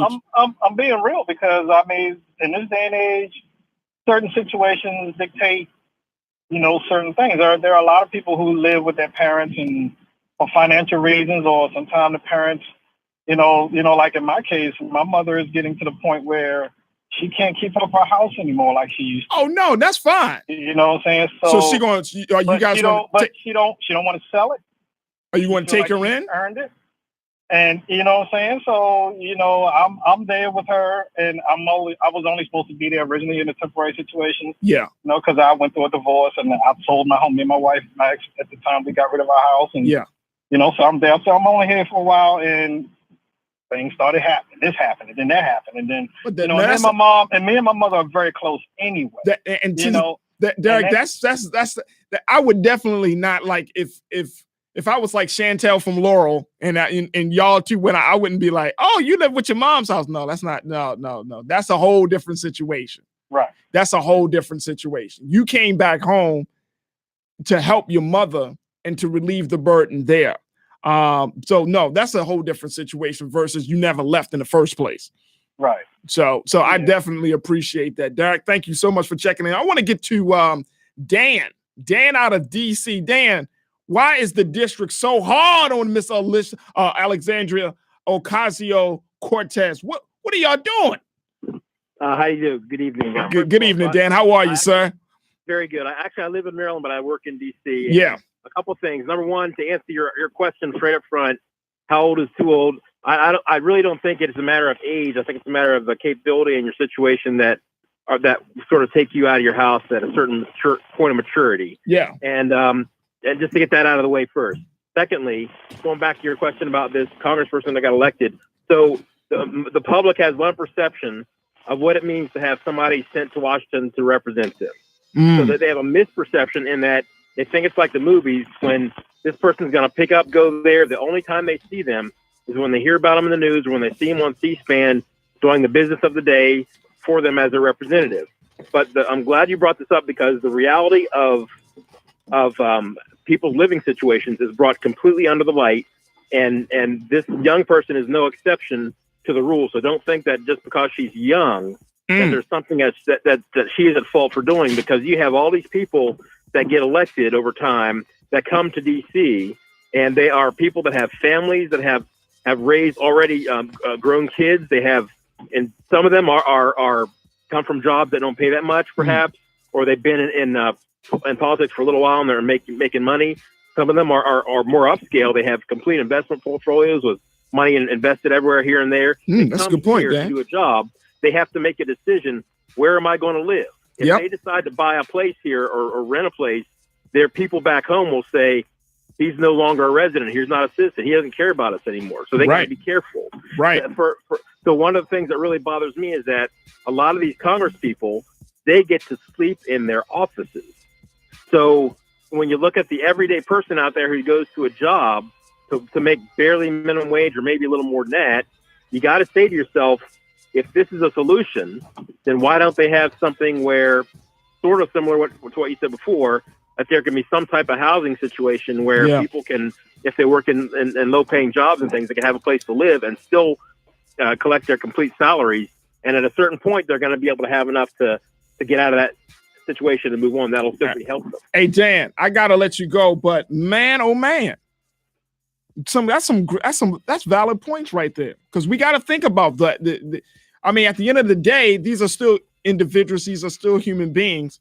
I really, Look, we're going to take a quick break. When we come back, I'm going to try to get the rest of your calls. And of course, we're going to try to, we're going to have some other great conversations coming up. So stay riding with me. Got a whole lot more in the next hour of For the Culture right here on your source for cool jazz and more. WEAA 88.9 FM and WEAA.org. Absolutely the voice of the community. It's Friday, man. We'll be right back. Hello, everyone. I'm Sandy Mallory, the Public Service Director and host of Cool Vibes with the Neo Soul Cafe, heard during the middays, Monday through Friday. I want to take a moment to thank each of you for your assistance during the fall membership drive. Whether a large or small donation, each one stood for something. Your desire to keep WEAA available for everyone. There is still a need for your support. Please consider sending your tax-deductible donation to WEAA.org. Support your community radio station today. Join Robert Shahid as he shares the powerful elements that is music and its history on Masterclass, Monday through Friday at noon. You don't want to miss this culinary feast for your ears, only on WEAA 88.9 FM, the voice of the community. Celebrating 40 years of broadcasting, Morgan State University Public Radio, 88.9 WEAA FM and HD1, Baltimore. Live from NPR News in Washington, I'm Janine Herbst. Dry, hot winds in California are fueling 3 critical, fast-moving wildfires around the state. Evacuation orders are up in Malibu and several communities in the Los Angeles area. In Northern California, at least 5 deaths are being blamed on the Camp Fire. Authorities say the victims were found in their burned-out vehicles. Sonia Hudson of member station KQED has more. Authorities say the 5 people were found in their vehicles in the small town of Paradise. They were overtaken by fire and burned too badly to be identified. The fire scorched more than 70,000 acres and destroyed an estimated 2,000 buildings. Mark Ghilarducci, director of the California Office of Emergency Services, says the whole state should be on alert. Weather-wise, we are literally in a statewide red flag weather warning. Fire weather conditions are extreme, and we are seeing it from literally border to border, which is making our job obviously much harder. More than 6,000 firefighters are on fire lines throughout the state. For NPR News, I'm Sonia Hudson. Nancy Pelosi says she is 100% confident that she'll be the next Speaker of the House. But as NPR's Scott Detrow reports, a small group of House Democrats is working to organize opposition to a Pelosi speakership. Pelosi was Speaker for 4 years, then remained as Minority Leader during 8 years of Republican rule. With Democrats set to regain the majority in January, Pelosi is confident she'll return to her old job. But about 10 House Democrats met earlier this week with the goal of rallying enough opposition to her from within the party to deny Pelosi the vote she would need to win a floor vote. The group has a big problem. It hasn't yet found a Democrat willing to challenge Pelosi for the speakership. Several of the Democrats who won the Republican-held districts this week had vowed to vote against Pelosi. The opposition group says it's unfair to those Democrats to make their first House vote, something that breaks a key campaign promise. Scott Detrow, NPR News, Washington. In Florida, the races for governor and Senate are too close to call, and ballots are still being counted. Now, candidates are getting the courts involved, including Republican Senate candidate and current Governor Rick Scott. The supervisor of elections for Palm Beach County, Susan Boucher, is defending her efforts and says the county faced off with Scott's lawyers in court this afternoon. I just felt it, very unfortunate that some of the highest elected officials in our country are trying to disrupt our democracy because they don't like the demographics of our voters. I would wish that they would allow us to continue to count the ballots. We're just doing our job in accordance with law. Meanwhile, a Florida Circuit Court judge has ordered Broward County Election Supervisor Brenda Snipes to provide records on the total number of ballots cast, counted, and not counted, along with data on vote by mail for the county by 7 p.m. Eastern tonight. Wall Street ending the day in negative territory. You're listening to NPR News. In Jessup, on the northbound side of the Baltimore-Washington Parkway, at last word, there was a crash blocking the right lane before the exit for Route 175, so it's going to be stacked up from at least Route 198 all the way up to the scene. Southbound side of the Baltimore-Washington Parkway, you'll see delays heading from Waterview down to the Beltway, and then it's slow going again as you head from Route 175 down to Route 198. Northbound side of 95 coming up from the Capitol Beltway, it's going to be jammed off and on from Route 212 all the way up to Route 100. Northbound 95 in the city, then delays extend from after the Beltway up to the Fort McHenry Tunnel, and then leaving the city on the northbound side of 95, Slow go from the Beltway to and past White Marsh Boulevard. Northbound side of 895, you'll see delays there from the Ritchie Spur up to the Harbor Tunnel. Southbound delays then are running from Erdman Avenue down to the Harbor Tunnel. Don't forget to, in the city, Baltimore Street remains closed down in both directions between Green Street and North Package Street due to a water main break. This traffic update is a service of the Crohn's and Colitis Foundation. For more traffic information, log on to sigalert.com. I'm Ron Balsaric with your Baltimore area traffic. 88.9 FM reminds you that the views expressed on WEAA programs are those of participants and not necessarily those of Morgan State University, the staff, management, or underwriters of Baltimore's home for cool jazz. WEAA 88.9 FM. I do this for my culture, culture, culture, culture, culture, culture, culture, culture.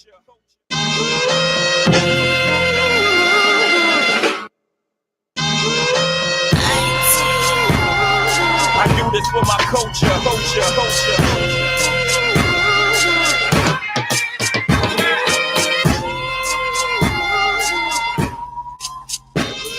I do this for my culture, culture, culture.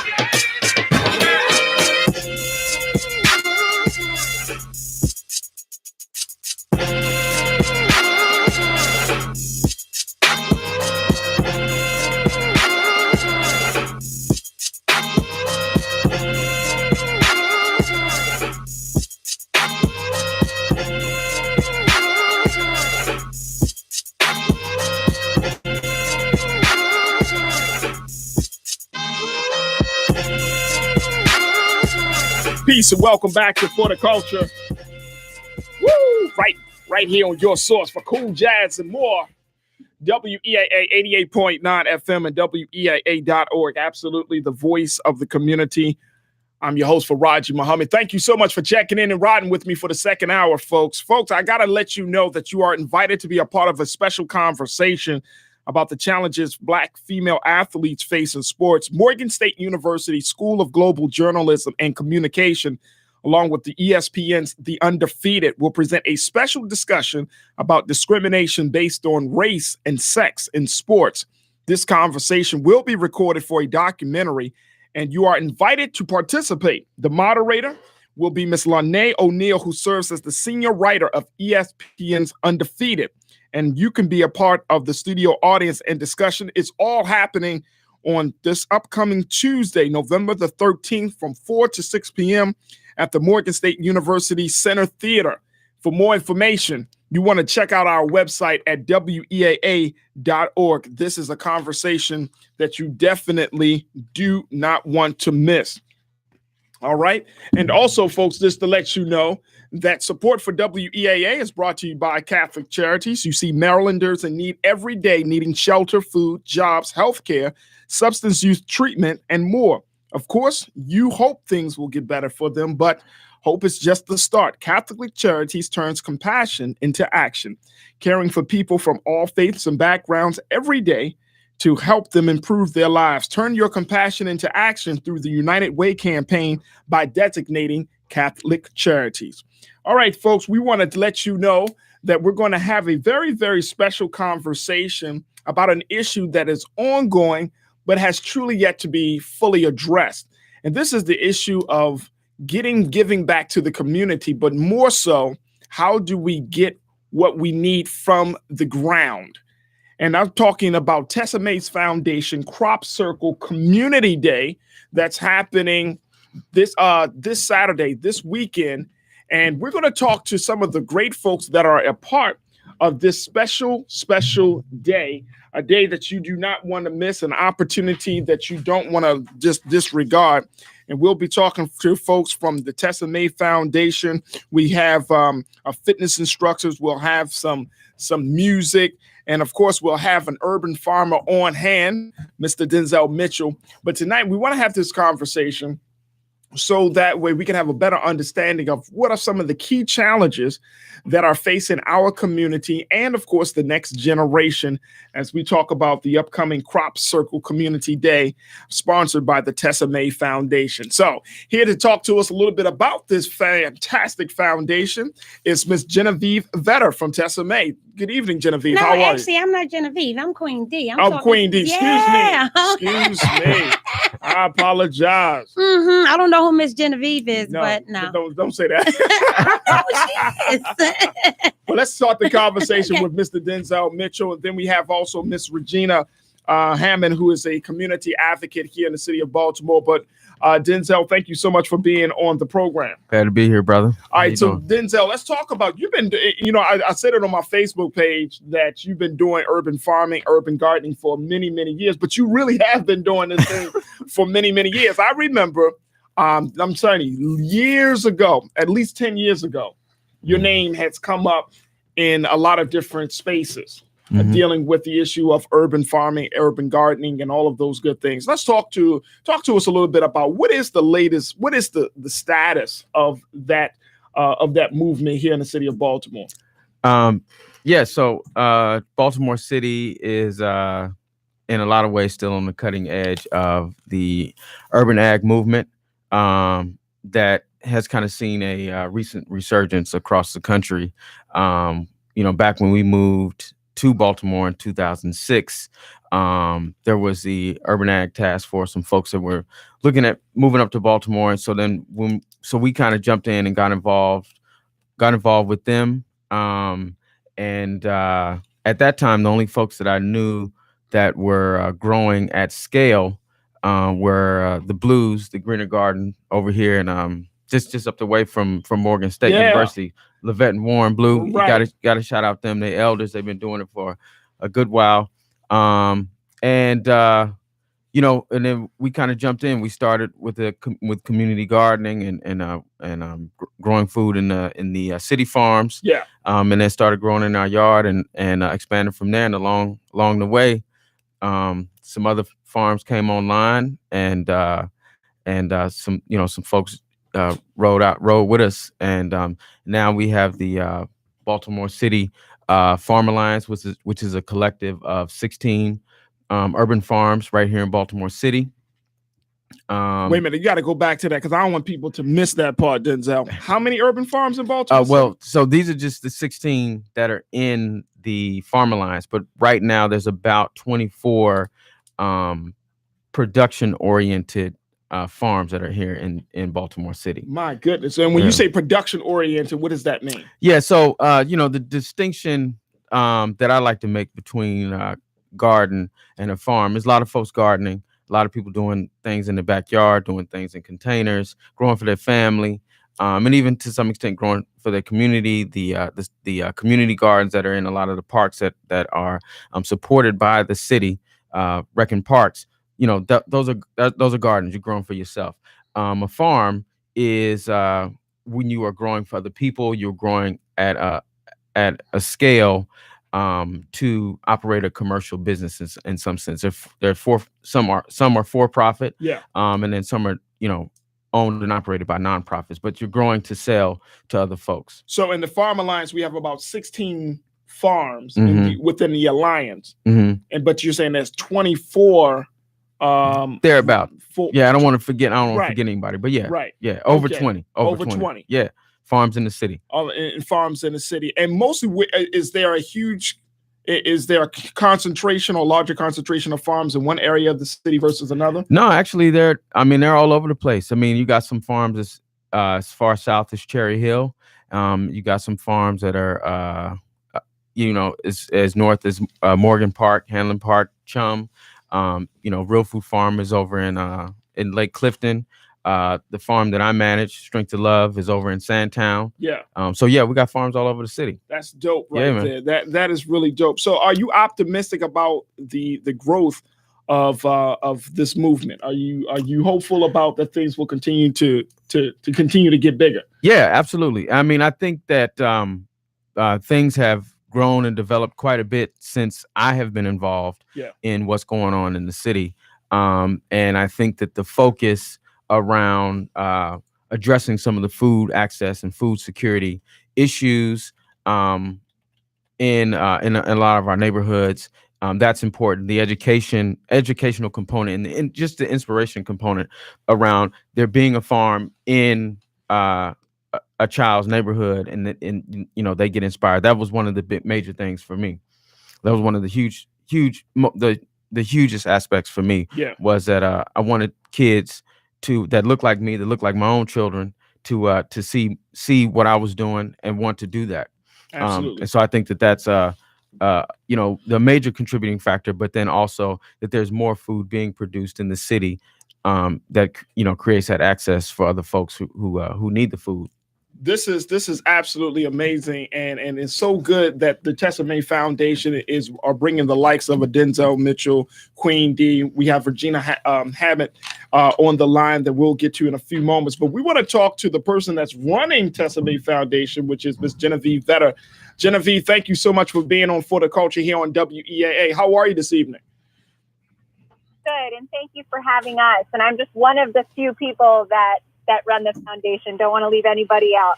Absolutely. I totally get it. I get it. What was the inspiration behind having a community day like this, a crop circle community day? I've been to many community days in my time, Genevieve, but to have a crop circle community day, that really piques my interest. Talk to us a little bit about that.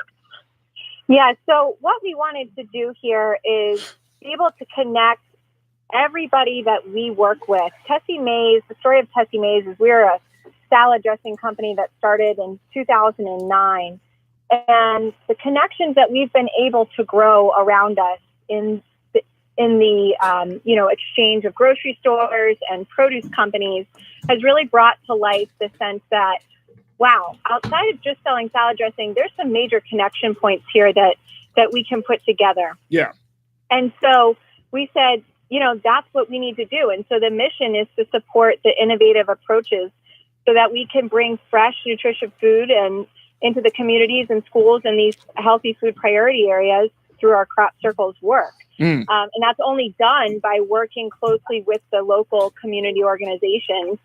And the reason why we coined the term Crop Circles is because you think of it as an alien invasion coming in overnight. Yes, I was going to ask you about that, actually. Yeah.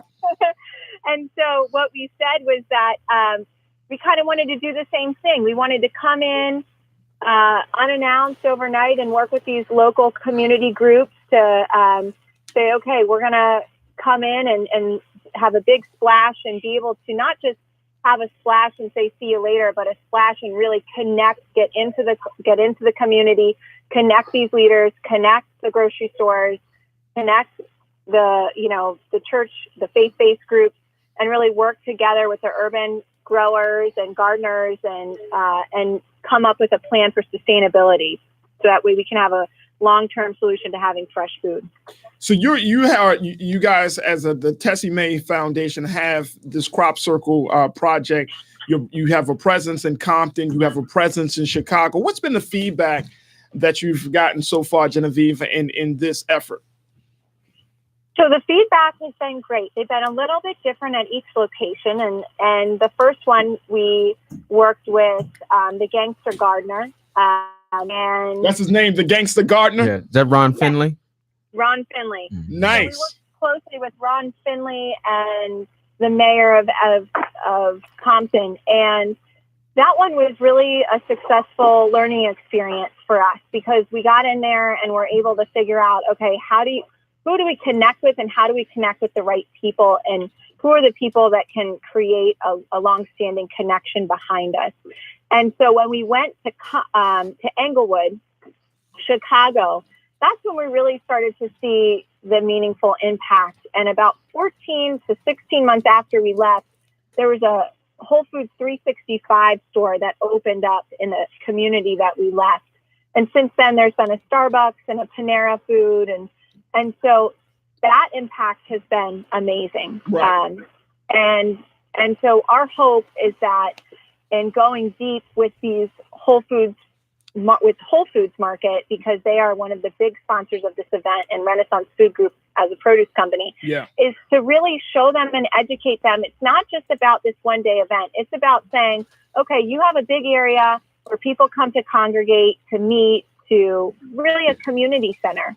And are you opening up that community center to the community at large, and teaching them what to do with that food and hosting groups in there to say, okay, how can we create access? Absolutely, absolutely. And you know what? This is such an important issue, Genevieve, because this has been really something that we've talked about. Denzel certainly has been instrumental in making sure that this conversation is constantly moving forward. I'm thinking about other individuals like my big brother, Pastor Heber Brown III of Pleasant Hope Baptist Church, who has created a black church food security network. Yeah, food security network, which has been awesome to see continue to grow. I mean, there's so much talk about it, but one of the big things that I'm not seeing is how do we take this message of having quote unquote clean food for everyone, as Tessie Mae talks about.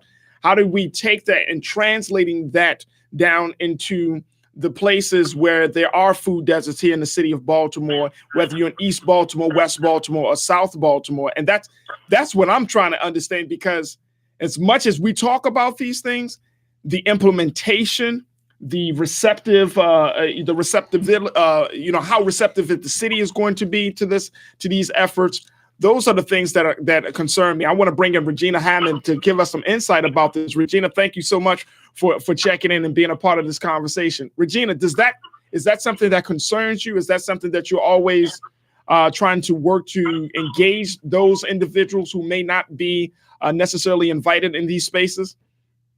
Absolutely. Our work over the last 5 years has basically been to be inclusive for all of the people and offer the education. Yeah. As far as just the nutrition and the awareness of health is concerned.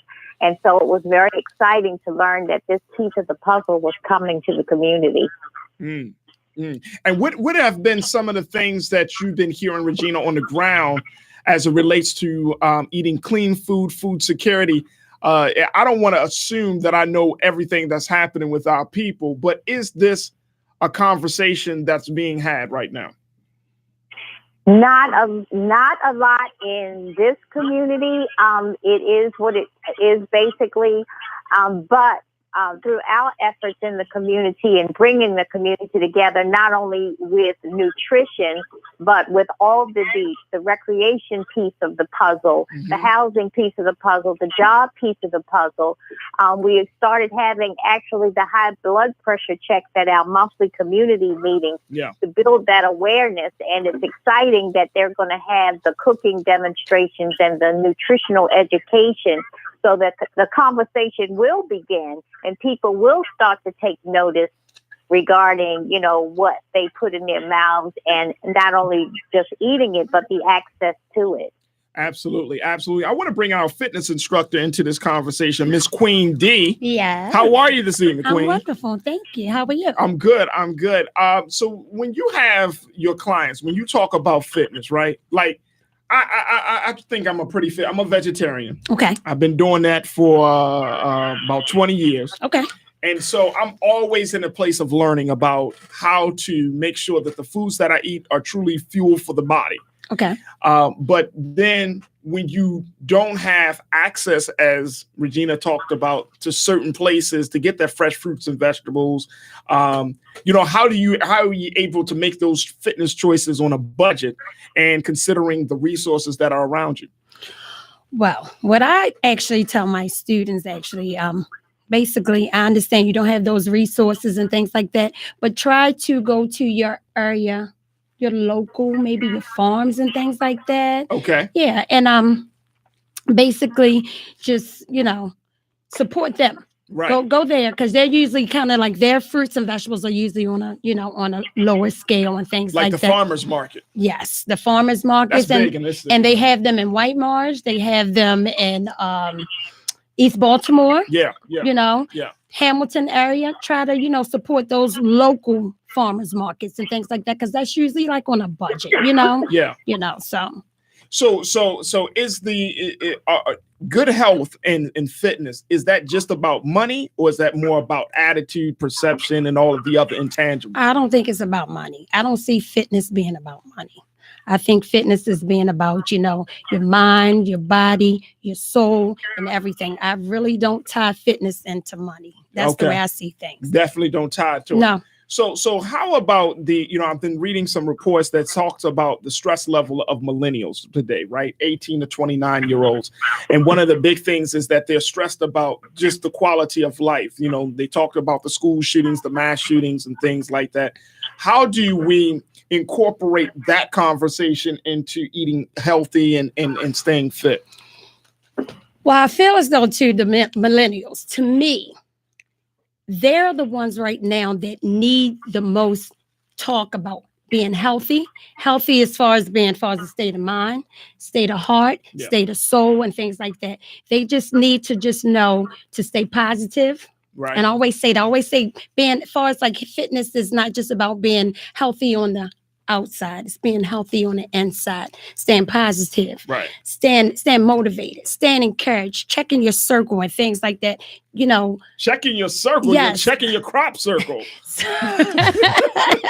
Yes, I like that.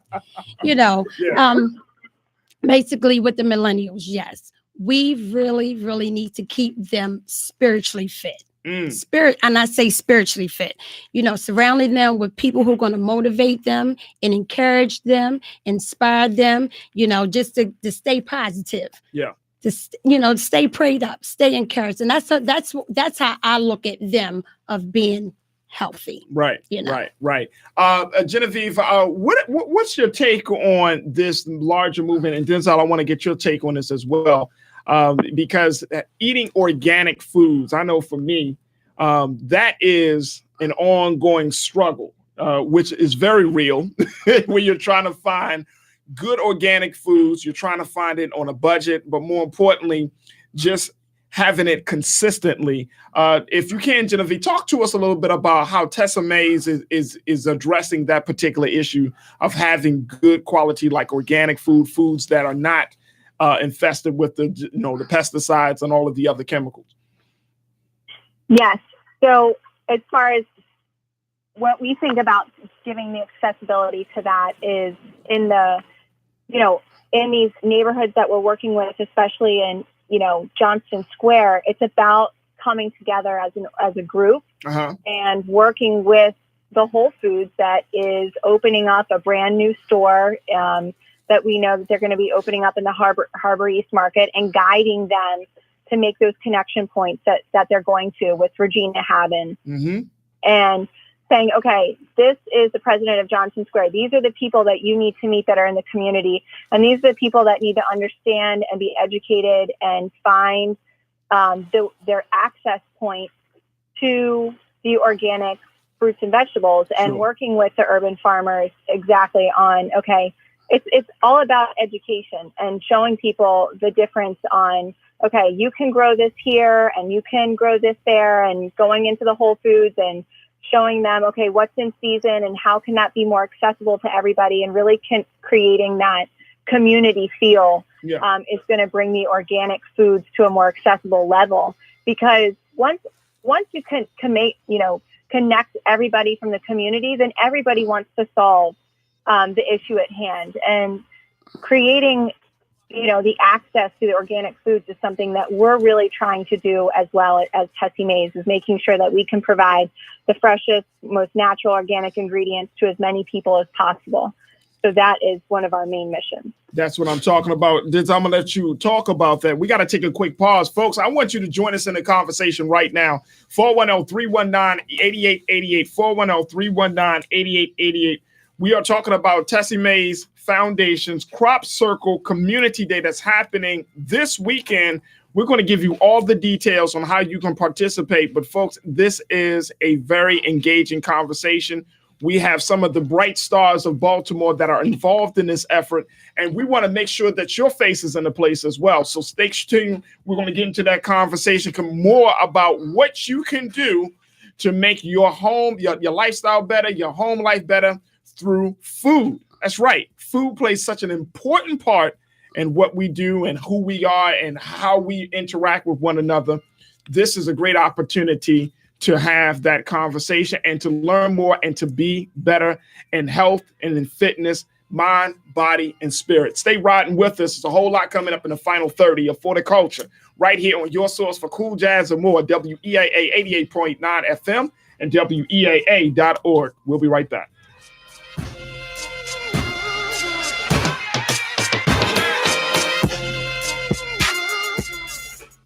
You are invited to be a part of a conversation about the challenges Black female athletes face in sports. Morgan State University School of Global Journalism and Communication, along with ESPN's The Undefeated, will present a discussion about discrimination based on race and sex in sports. This conversation will be recorded for a documentary, and you are invited to participate. The moderator of the discussion is Lene O'Neill, senior writer of ESPN's Undefeated. So be a part of the studio audience and discussion on Tuesday, November 13th from 4 to 6 p.m. at the Morgan State University Center Theater. For more information, visit WEAA.org. Hey folks, this is Dr. K from Today with Dr. K. I just wanted to take a moment to thank you for supporting and listening to the show over the past year. We have done some amazing things together, from our work with the Teacher Depot to our work profiling what's been happening in the city schools. We have taken Ask Dr. K on the road. We've gone to the March for Our Lives Baltimore. We've profiled incarcerated residents at Jessup Prison. We've gone down to my sister's place. We have done incredible things, and I'm excited about what the next year is going to bring. 365 days of Today with Dr. K and counting. Because if it has your ear, it definitely has my attention. Right here on WEAA 88.9 FM, absolutely the voice of the community.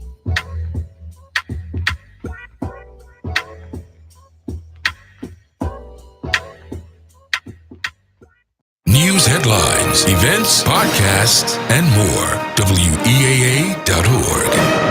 I do this for my culture. I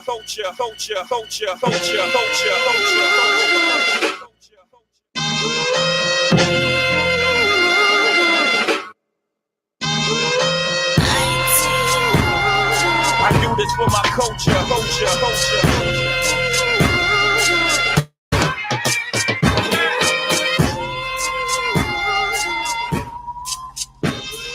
I do this for my culture.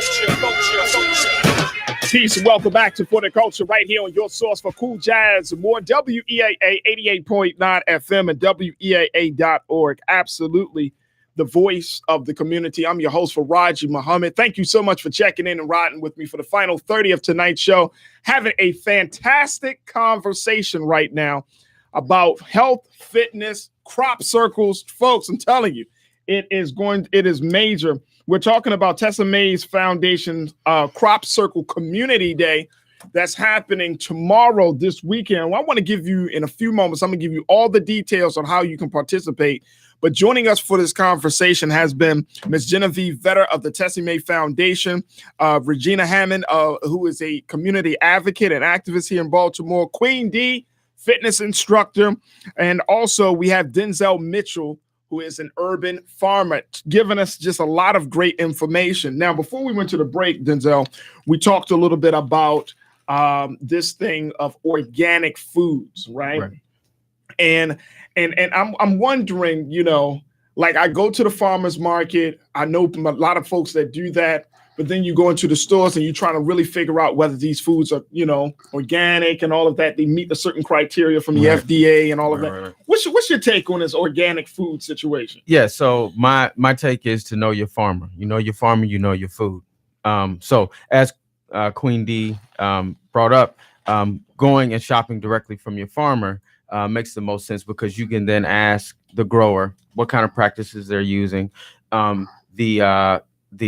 There's been less changing of hands, and so the level of integrity is much higher. And so, you go to the farmer's market, you can go to the farm in a lot of cases, and you talk to the farmer and ask them what their growing practices are. The other thing is that there are quite a few farmers who may not necessarily be certified organic, but are using toxic-free practices, who are growing naturally. And again, you would only know that if you had a conversation. Have a conversation with them. So a lot of times we need to be talking about our food. So what about when we go to the stores and you see all of these labels, everything in the stores, and I'm one to read the back of the product, you know what I mean? Right. But everything in the stores always say now all natural. Right. Everything says homemade, right? Right. Everything is saying organic. Right. Right. So these are all legal terms. You got to understand that. And again, you're not transacting business with a person. You're transacting business with a corporation, and that corporation has their motive is to sell product. Yeah. And so, as we know, within the last 10, 15 years, the movement towards eating food has been around being more natural, being sustainable. Yeah. So these are, in a lot of cases, these are buzzwords. But, what we got to remember is that the practice of growing food is has always been a sustainable practice. It wasn't until the advent of big ag and the use of petroleum byproducts that went into producing food that kind of changed things. So organic is it has a legal definition. And as a grower, you are expected to follow a certain protocol, keep records, and so that you can get organic certification and you can keep that organic certification. There are some issues with that. So again, I'll say you should know your farmer. So you go to the farmer's market, you can ask the farmer, well, did you spray this corn? Did you spray, what kind of pesticides do you use? What are your practices? Yeah. And oftentimes you'll find, because you're buying directly, you're not paying the distribution costs, you're not paying the packaging, and so the food is going to be cheaper. And I want to back up too. Sure, go ahead. A couple of because one of the other things I want to touch on is that we're not using the term food desert anymore, because shout out to Eric Jackson of Black Yield Institute and the queen mother of urban farming, Karen Washington. She runs Rising Roots Farm in New York. She coined the term food apartheid. And so that's the term that we're using now, because food desert kind of takes that human element out of it. Wow. And and so then we begin to think and accept that the fact that there are a lack of grocery stores in our neighborhoods, or if there are grocery stores that they don't sell fresh produce or they don't sell organic produce, all of this stuff happens naturally. And what we understand is that it doesn't happen naturally, because this wasn't an issue for us 30 or 40 years ago. There's been a form of economic segregation, and there's been calculated practices to drive people out of certain neighborhoods and bring other people in later. And so, we use the term food apartheid when we're talking about food injustice and food security. Oh, I love it then. I love it. I want to throw some numbers out there. And folks, I want you to join me in this conversation as we talk about organic foods. We're talking about eating healthy. We're talking about the Crop Circles project that's being sponsored by Tessa May Foundation. We're talking about why you need to be at the Crop Circles Community Day. But take this in consideration. According to the Organic Trade Association, organic sales in the United States total a new record of $49.4 billion in 2017, which was up 6.4% from the previous year and reflecting new sales of nearly $3.5 billion. You telling me that organic food is not a real market? I would beg to differ. The organic food market hit $45.2 billion in sales, also breaking through to a new record for an increase of 6.4%. Sales of organic non-food products rose by 7.4% to $4.2 billion, setting another new benchmark.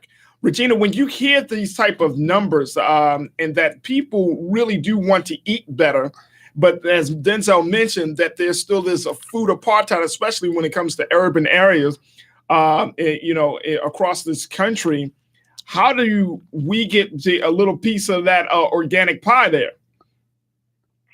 Well, actually, programs or events such as this, I think is going to be so key. And this is all new for our area, so the future is looking bright. But there's not been anything in our area like this.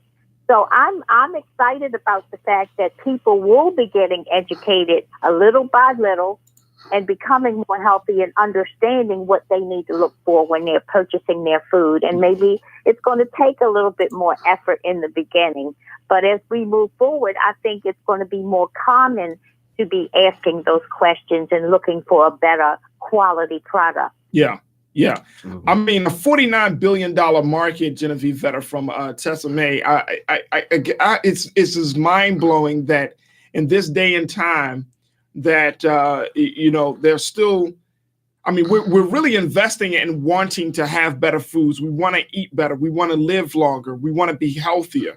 But then at the same time, we know that the fast food corporations, we know that the other side of the equation, they're still making as much money.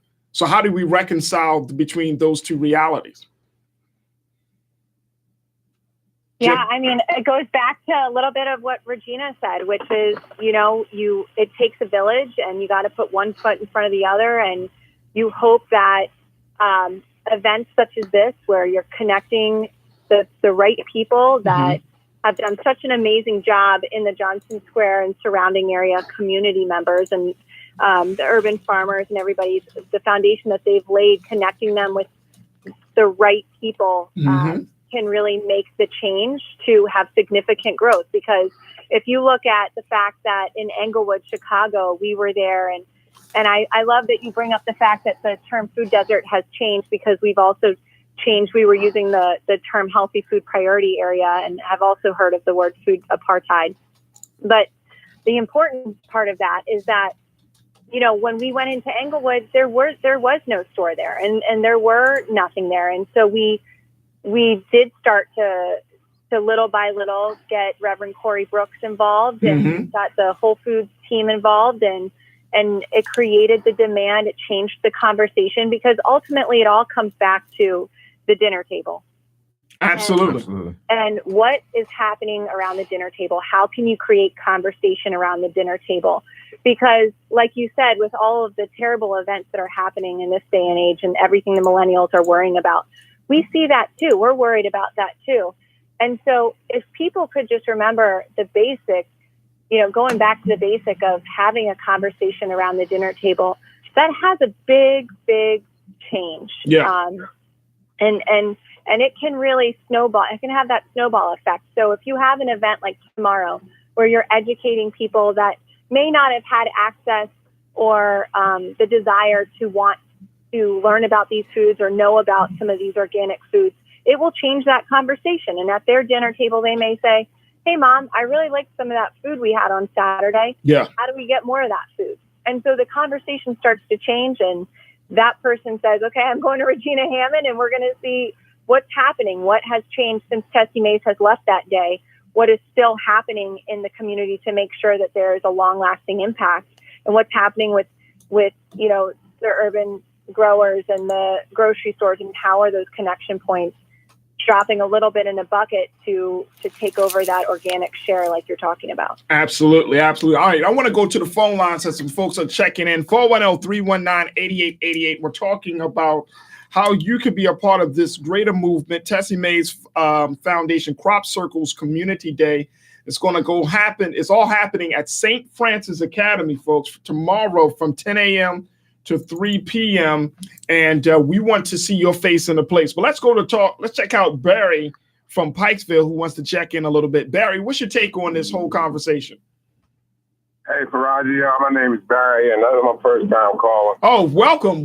Thank you so much for checking in, Barry. What are your thoughts tonight?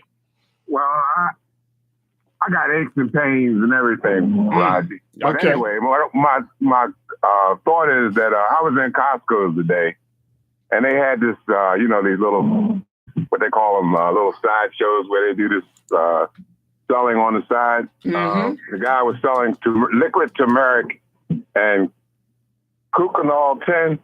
And I wanted to ask your guest if you knew anything about that. It's supposed to take your aches and pains and give you energy, and it's all organic and everything. And I wanted to ask your guest if he knew anything about that. Hey, Barry, I think we got somebody that knows Mr. Denzel Mitchell here. I have to remove myself of any liability. I'm not giving medical advice.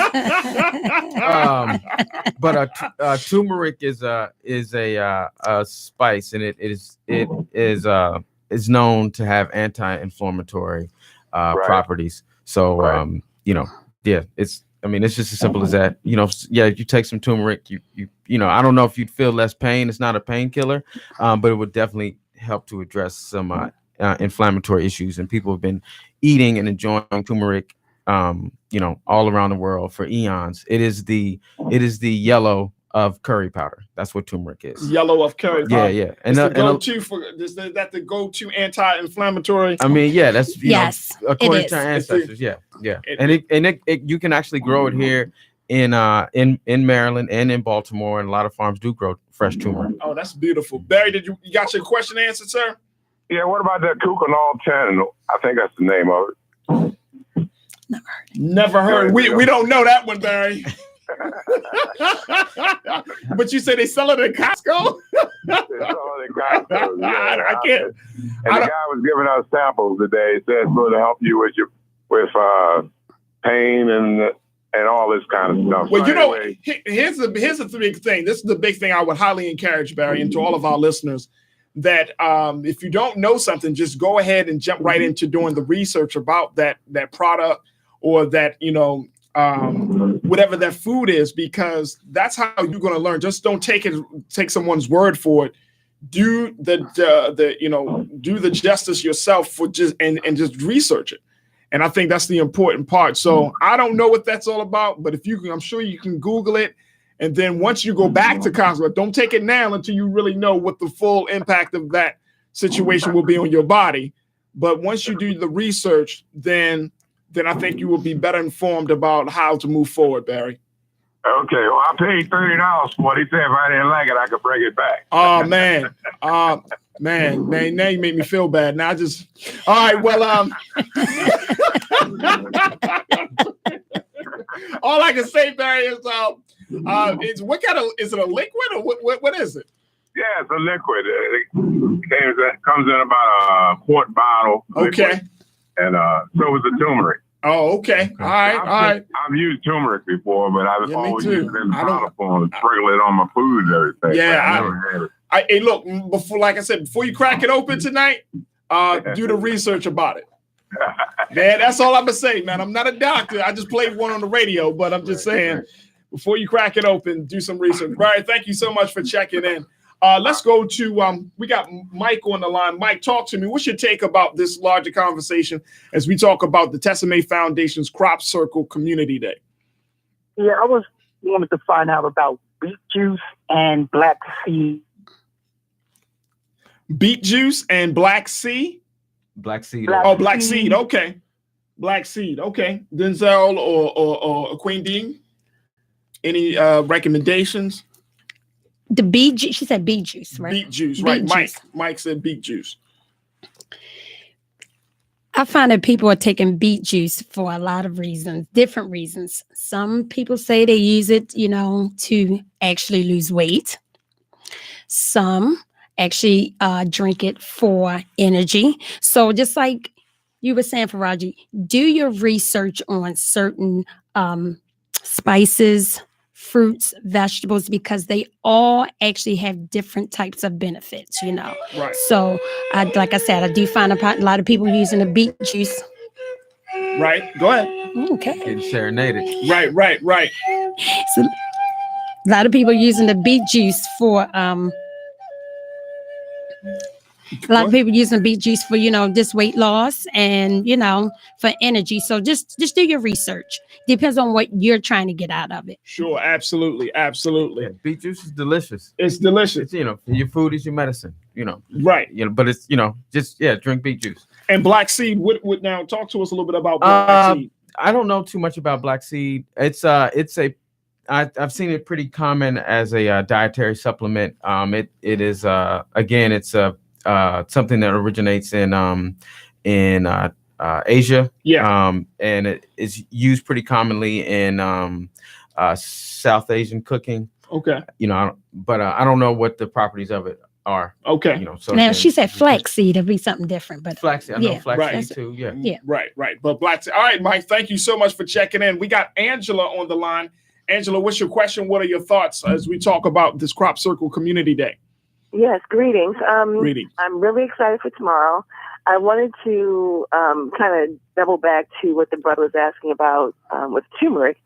So curcumin is the actual element that is effective in turmeric. It's like the concentrated element that provides the anti-inflammatory properties. Mm-hmm. And if you're actually I mean, it's one thing to incorporate turmeric into your daily diet, like if you add it as a spice, which is also always a good thing, because the brother is saying our food is our medicine. If you're looking to use it as a kind of as a medicinal, having a medicinal effect, you want to get the most concentrated form, which is the curcumin, and you can get that from health food store. You can get it from the vitamin shop. You can get it online. But again, if you're looking to get the anti-inflammatory properties to address a certain issue, then that's what you want to get. And the black seed oil, again, that also it addresses a lot of inflammatory issues, and most diseases in our bodies are due to inflammation. Yeah. A lot of the food that we ingest now just inflames our digestion, inflames our systems. So the black seed oil has been noted to address high blood pressure, hypertension. It's been known to address arthritis, symptoms from arthritis, and other inflammatory issues. And another thing, and I'm going to, take my leave, but one thing that people might want to start looking into is medicinal foods. Now, again, like a lot of us know, we really want to be more cognizant of the actual foods that we eat and actually start eating food. If we look in the markets and, the convenience stores, most of what we take in is not food. If we look in the dictionary and actually look at the definition of food, something that nourishes your system, your body, most of what we eat is not food. No, you know what, Angela? You know when I really came to, and I was an adult when I really started to look at this, when I started to see the certain sliced cheese was like food product. I'm serious. It blew me away. Like I grew up on this cheese. And then to actually see on the package food product, I said, or cheese product. And I was like, it's not cheese. Exactly. It crushed me. When we go to the store to buy a iced tea, right? As simple as that. If you look on the bottle and see 12 ingredients, we all know when our grandmother used to fix tea, it was what? A tea bag? A tea bag. Tea bag, lemon, and some sugar. Exactly. We've made things more complicated than we need, and then our body suffers the consequences. Yeah, you're absolutely right. You're absolutely right. Another part of our issue is that we have not been handed down the tradition of doing what? Fixing food. It doesn't have to be that complicated. Last week, I went to the store. I got a pound of lentils for $1.99.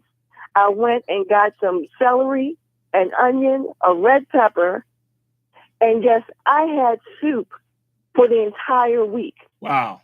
But again, that goes back to the issue of this food apartheid. Yeah. And not being able to walk a quarter of a mile. Right. To get those ingredients, it's a murder. Well, you know what, Angela? On our people. Angela, you are absolutely on point because one, I don't think, even though we're in this highly advanced society, we don't see the connection between food and what we're eating and how it's making us feel. For example, and you bring this up, it's the itis. That whole idea of eating food till you fall into a coma. As much as we laugh about it and be like, man, I got the itis. If you think about it, food should not shut you down. Food should really add energy to you. So if you're eating your food, right, and the next thing you know, within a 5 to 10 minute period, you're about to just shut down. You can't function. You can't think. You're going through all of these changes. Then it's really something in the food, and I think that is one of the biggest things. Angela, I thank you so much for imparting that wisdom, but I think it's important. Queen D, I want to get your take on this very quickly because we're also in this age where you can get certain food delivered to your home. Yes. And you know, Denzel, anybody, Regina, Genevieve, y'all tell me, is this the wave now? Because I'm seeing these commercials and I'm thinking to myself, man, you can get a meal or two in a box with fresh fruits and vegetables and things. What's your take on that? I have a 27-year-old daughter. Yes. And she loves it. She loves it. Yes. I thought you okay. All right. No, she loves it. She loves the fact that she can actually get this food, this fresh food, right, fresh vegetables, fruits, delivered from Safeway. She loves it. Okay. Gotcha. She loves it. She loves to say, oh, I want this, I want that. Myself, right. I like to go. I like to actually study my food. I like to look at my food. I like to look at my vegetables. I want to make sure it is fresh, it looks good and everything. But like I said, my 27-year-old, she loves it. She loves the fact that this food is being delivered. Is your 27-year-old, she always on the go? Is she? Okay, I got you. Genevieve, I want to bring you back into the conversation and get your take on this wave that we're seeing right now with that food delivery. Yeah, you know, I guess I fall a little bit into that millennial age group. I'm right on the cusp, but but we do reach out to a lot of millennials in our marketing at Tessie Mae's, and people are on the go. You know, we are busier than we've ever been because we have more access to technology, which means you can't really get away from work. Yeah, and so, or at least that's what it means for me. Sure. So I mean, it's something that could potentially be used. It could be a very potential, beneficial tool and an avenue to get people to eat healthier. Yes. Okay.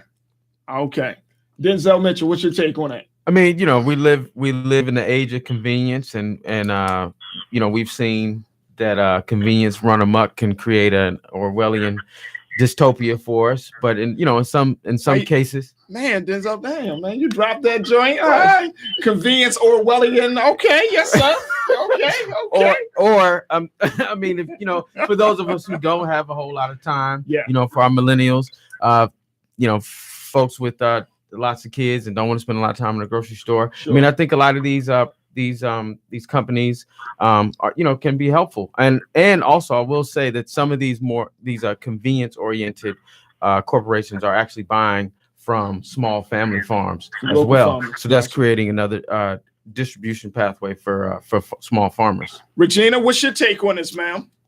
I think it's an excellent idea. I know quite a few people who do use that. They are too millennials or a little older. Their challenge, however, is they are so busy that sometimes they don't have the time to cook it. But we found the solution. If they partner with others who have the time, some cook it, others pay for it, and everybody eats a little healthier. I mean, I think what's most important is that folks are eating at home, cooking and eating at home, and eating with their families. And that's what we need to get back to. That is it. Look, folks, We couldn't agree more over at Tessie Mae's. Make dinner at home again. And there it is. Look, folks, I want to thank all of my very special guests, Genevieve Vetter, Regina Hammond, Queen D, Denzel Mitchell. I want to thank you, Shalonda Stokes-Grebo, for bringing this and making this conversation happen here with us here at WEAA, being a very, very instrumental partner for not just this conversation, but also for the Crop Circle Community Day that is sponsored by the Tessie Mae's Foundation. It's the fourth Tessie Mae Foundation Crop Circle Community Day event that's happening at St. Francis Academy, and they are partnering with Whole Foods, Garden Highway Fresh, and so many more. There's going to be a kids zone, live entertainment, celebrity chefs, including Denzel, will be on. I don't want to say Wheels of Steel. So you can say that. You can say that. Be on the wheels. Oh yeah. Denzel Mitchell, Queen D is going to be on hand to provide fitness instruction and tips. And check this out, folks. I think this is absolutely phenomenal. 40,000 pounds of produce. 40,000 pounds of free produce. That's going to be there at the St. Francis Academy from 10 a.m. to 3 p.m. You want to make sure that if nothing else tomorrow, that you just come through for 5 to 10 minutes, connect with the folks from the Tessie Mae Foundation and Denzel and Shalonda and everyone. But more importantly, take advantage of the resources, the services, and get a little bit of that 40,000 pounds of produce. I mean, that is phenomenal. Absolutely phenomenal. If you want to get more information about this, we highly, what would be the best way, Genevieve? I'm going to go with you. How can people get more information about this? Yes, they can check out the Tessie Mays Foundation Instagram. They can check out the TessieMaysFoundation.com. They can also go on to any of the other social avenues like Twitter or Facebook for the Tessie Mays Foundation, and they should be able to find as much information as they want. Oh, that's awesome. Absolutely awesome. I want to thank each and every one of you for your work. And more importantly, thank you for using your great talents and skills to come together to make the Crop Circle Community Day. I know it's going to be a fantastic event. I'm going to bring my family through tomorrow just for a little bit, but I need to get a little bit of this produce right here. Free produce. This joint is probably going to be gone before noon. I know it. But that's a beautiful thing. So I want to thank you for being here. All of you being here on For the Culture on WEAA. Thank you. Folks, that's going to do it for me. I want to thank all of you for being a part of the conversation. Thank my dynamic production team, Mallory Pinker, Pierre, Alex Blanc, my production assistants, Jalen and Daryl, and my engineer, Drede. Make sure you continue the conversation on our social media platforms at For the Culture. And of course, as always, never be afraid to challenge what's wrong, stand for what's right while being yourself in the process. Next week, we're going to have some special conversation. We'll be checking in with President David Wilson on Monday to talk about that major project, Northwood Commons. So we got all of that and a whole lot more next week. As always, folks, do more, but be exceptionally good for the culture. Up next is my sister, LaDon Black, with In the Groove with that cool jazz for your evening. I look forward to talking to you for another exciting edition of For the Culture here on your source for cool jazz and more. WEAA 88.9 FM. Absolutely the voice of the community. Peace. You are invited to the Oldies But Goodies Memory Lane Meet and Greet. It's time to put the names with the faces of all those that enjoy the Oldies But Goodies extravaganza. So let's get together, have breakfast, and talk music and memories on Saturday, November 17th, right here at WEAA between 8 a.m. and 10 a.m. And guess what? Breakfast is on me. Visit WEAA, enjoy the show live, and meet the other listeners who enjoy the classics, coffee, and conversation. Come visit me Saturday, November the 17th, and enjoy the Oldies But Goodies extravaganza in person right here at the WEAA studios. I'm Robert Shaheed, host of the Oldies But Goodies. You can RSVP at weaa.org. Assalamu alaikum. This is Minister Carlos Muhammad inviting you to join us each and every Sunday night at 8 p.m. for the Final Call radio broadcast, which features the life-giving teachings of the Honorable Elijah Muhammad as presented by his star minister, the Honorable Minister Louis Farrakhan. So don't forget, tune in each and every Sunday night at 8 p.m.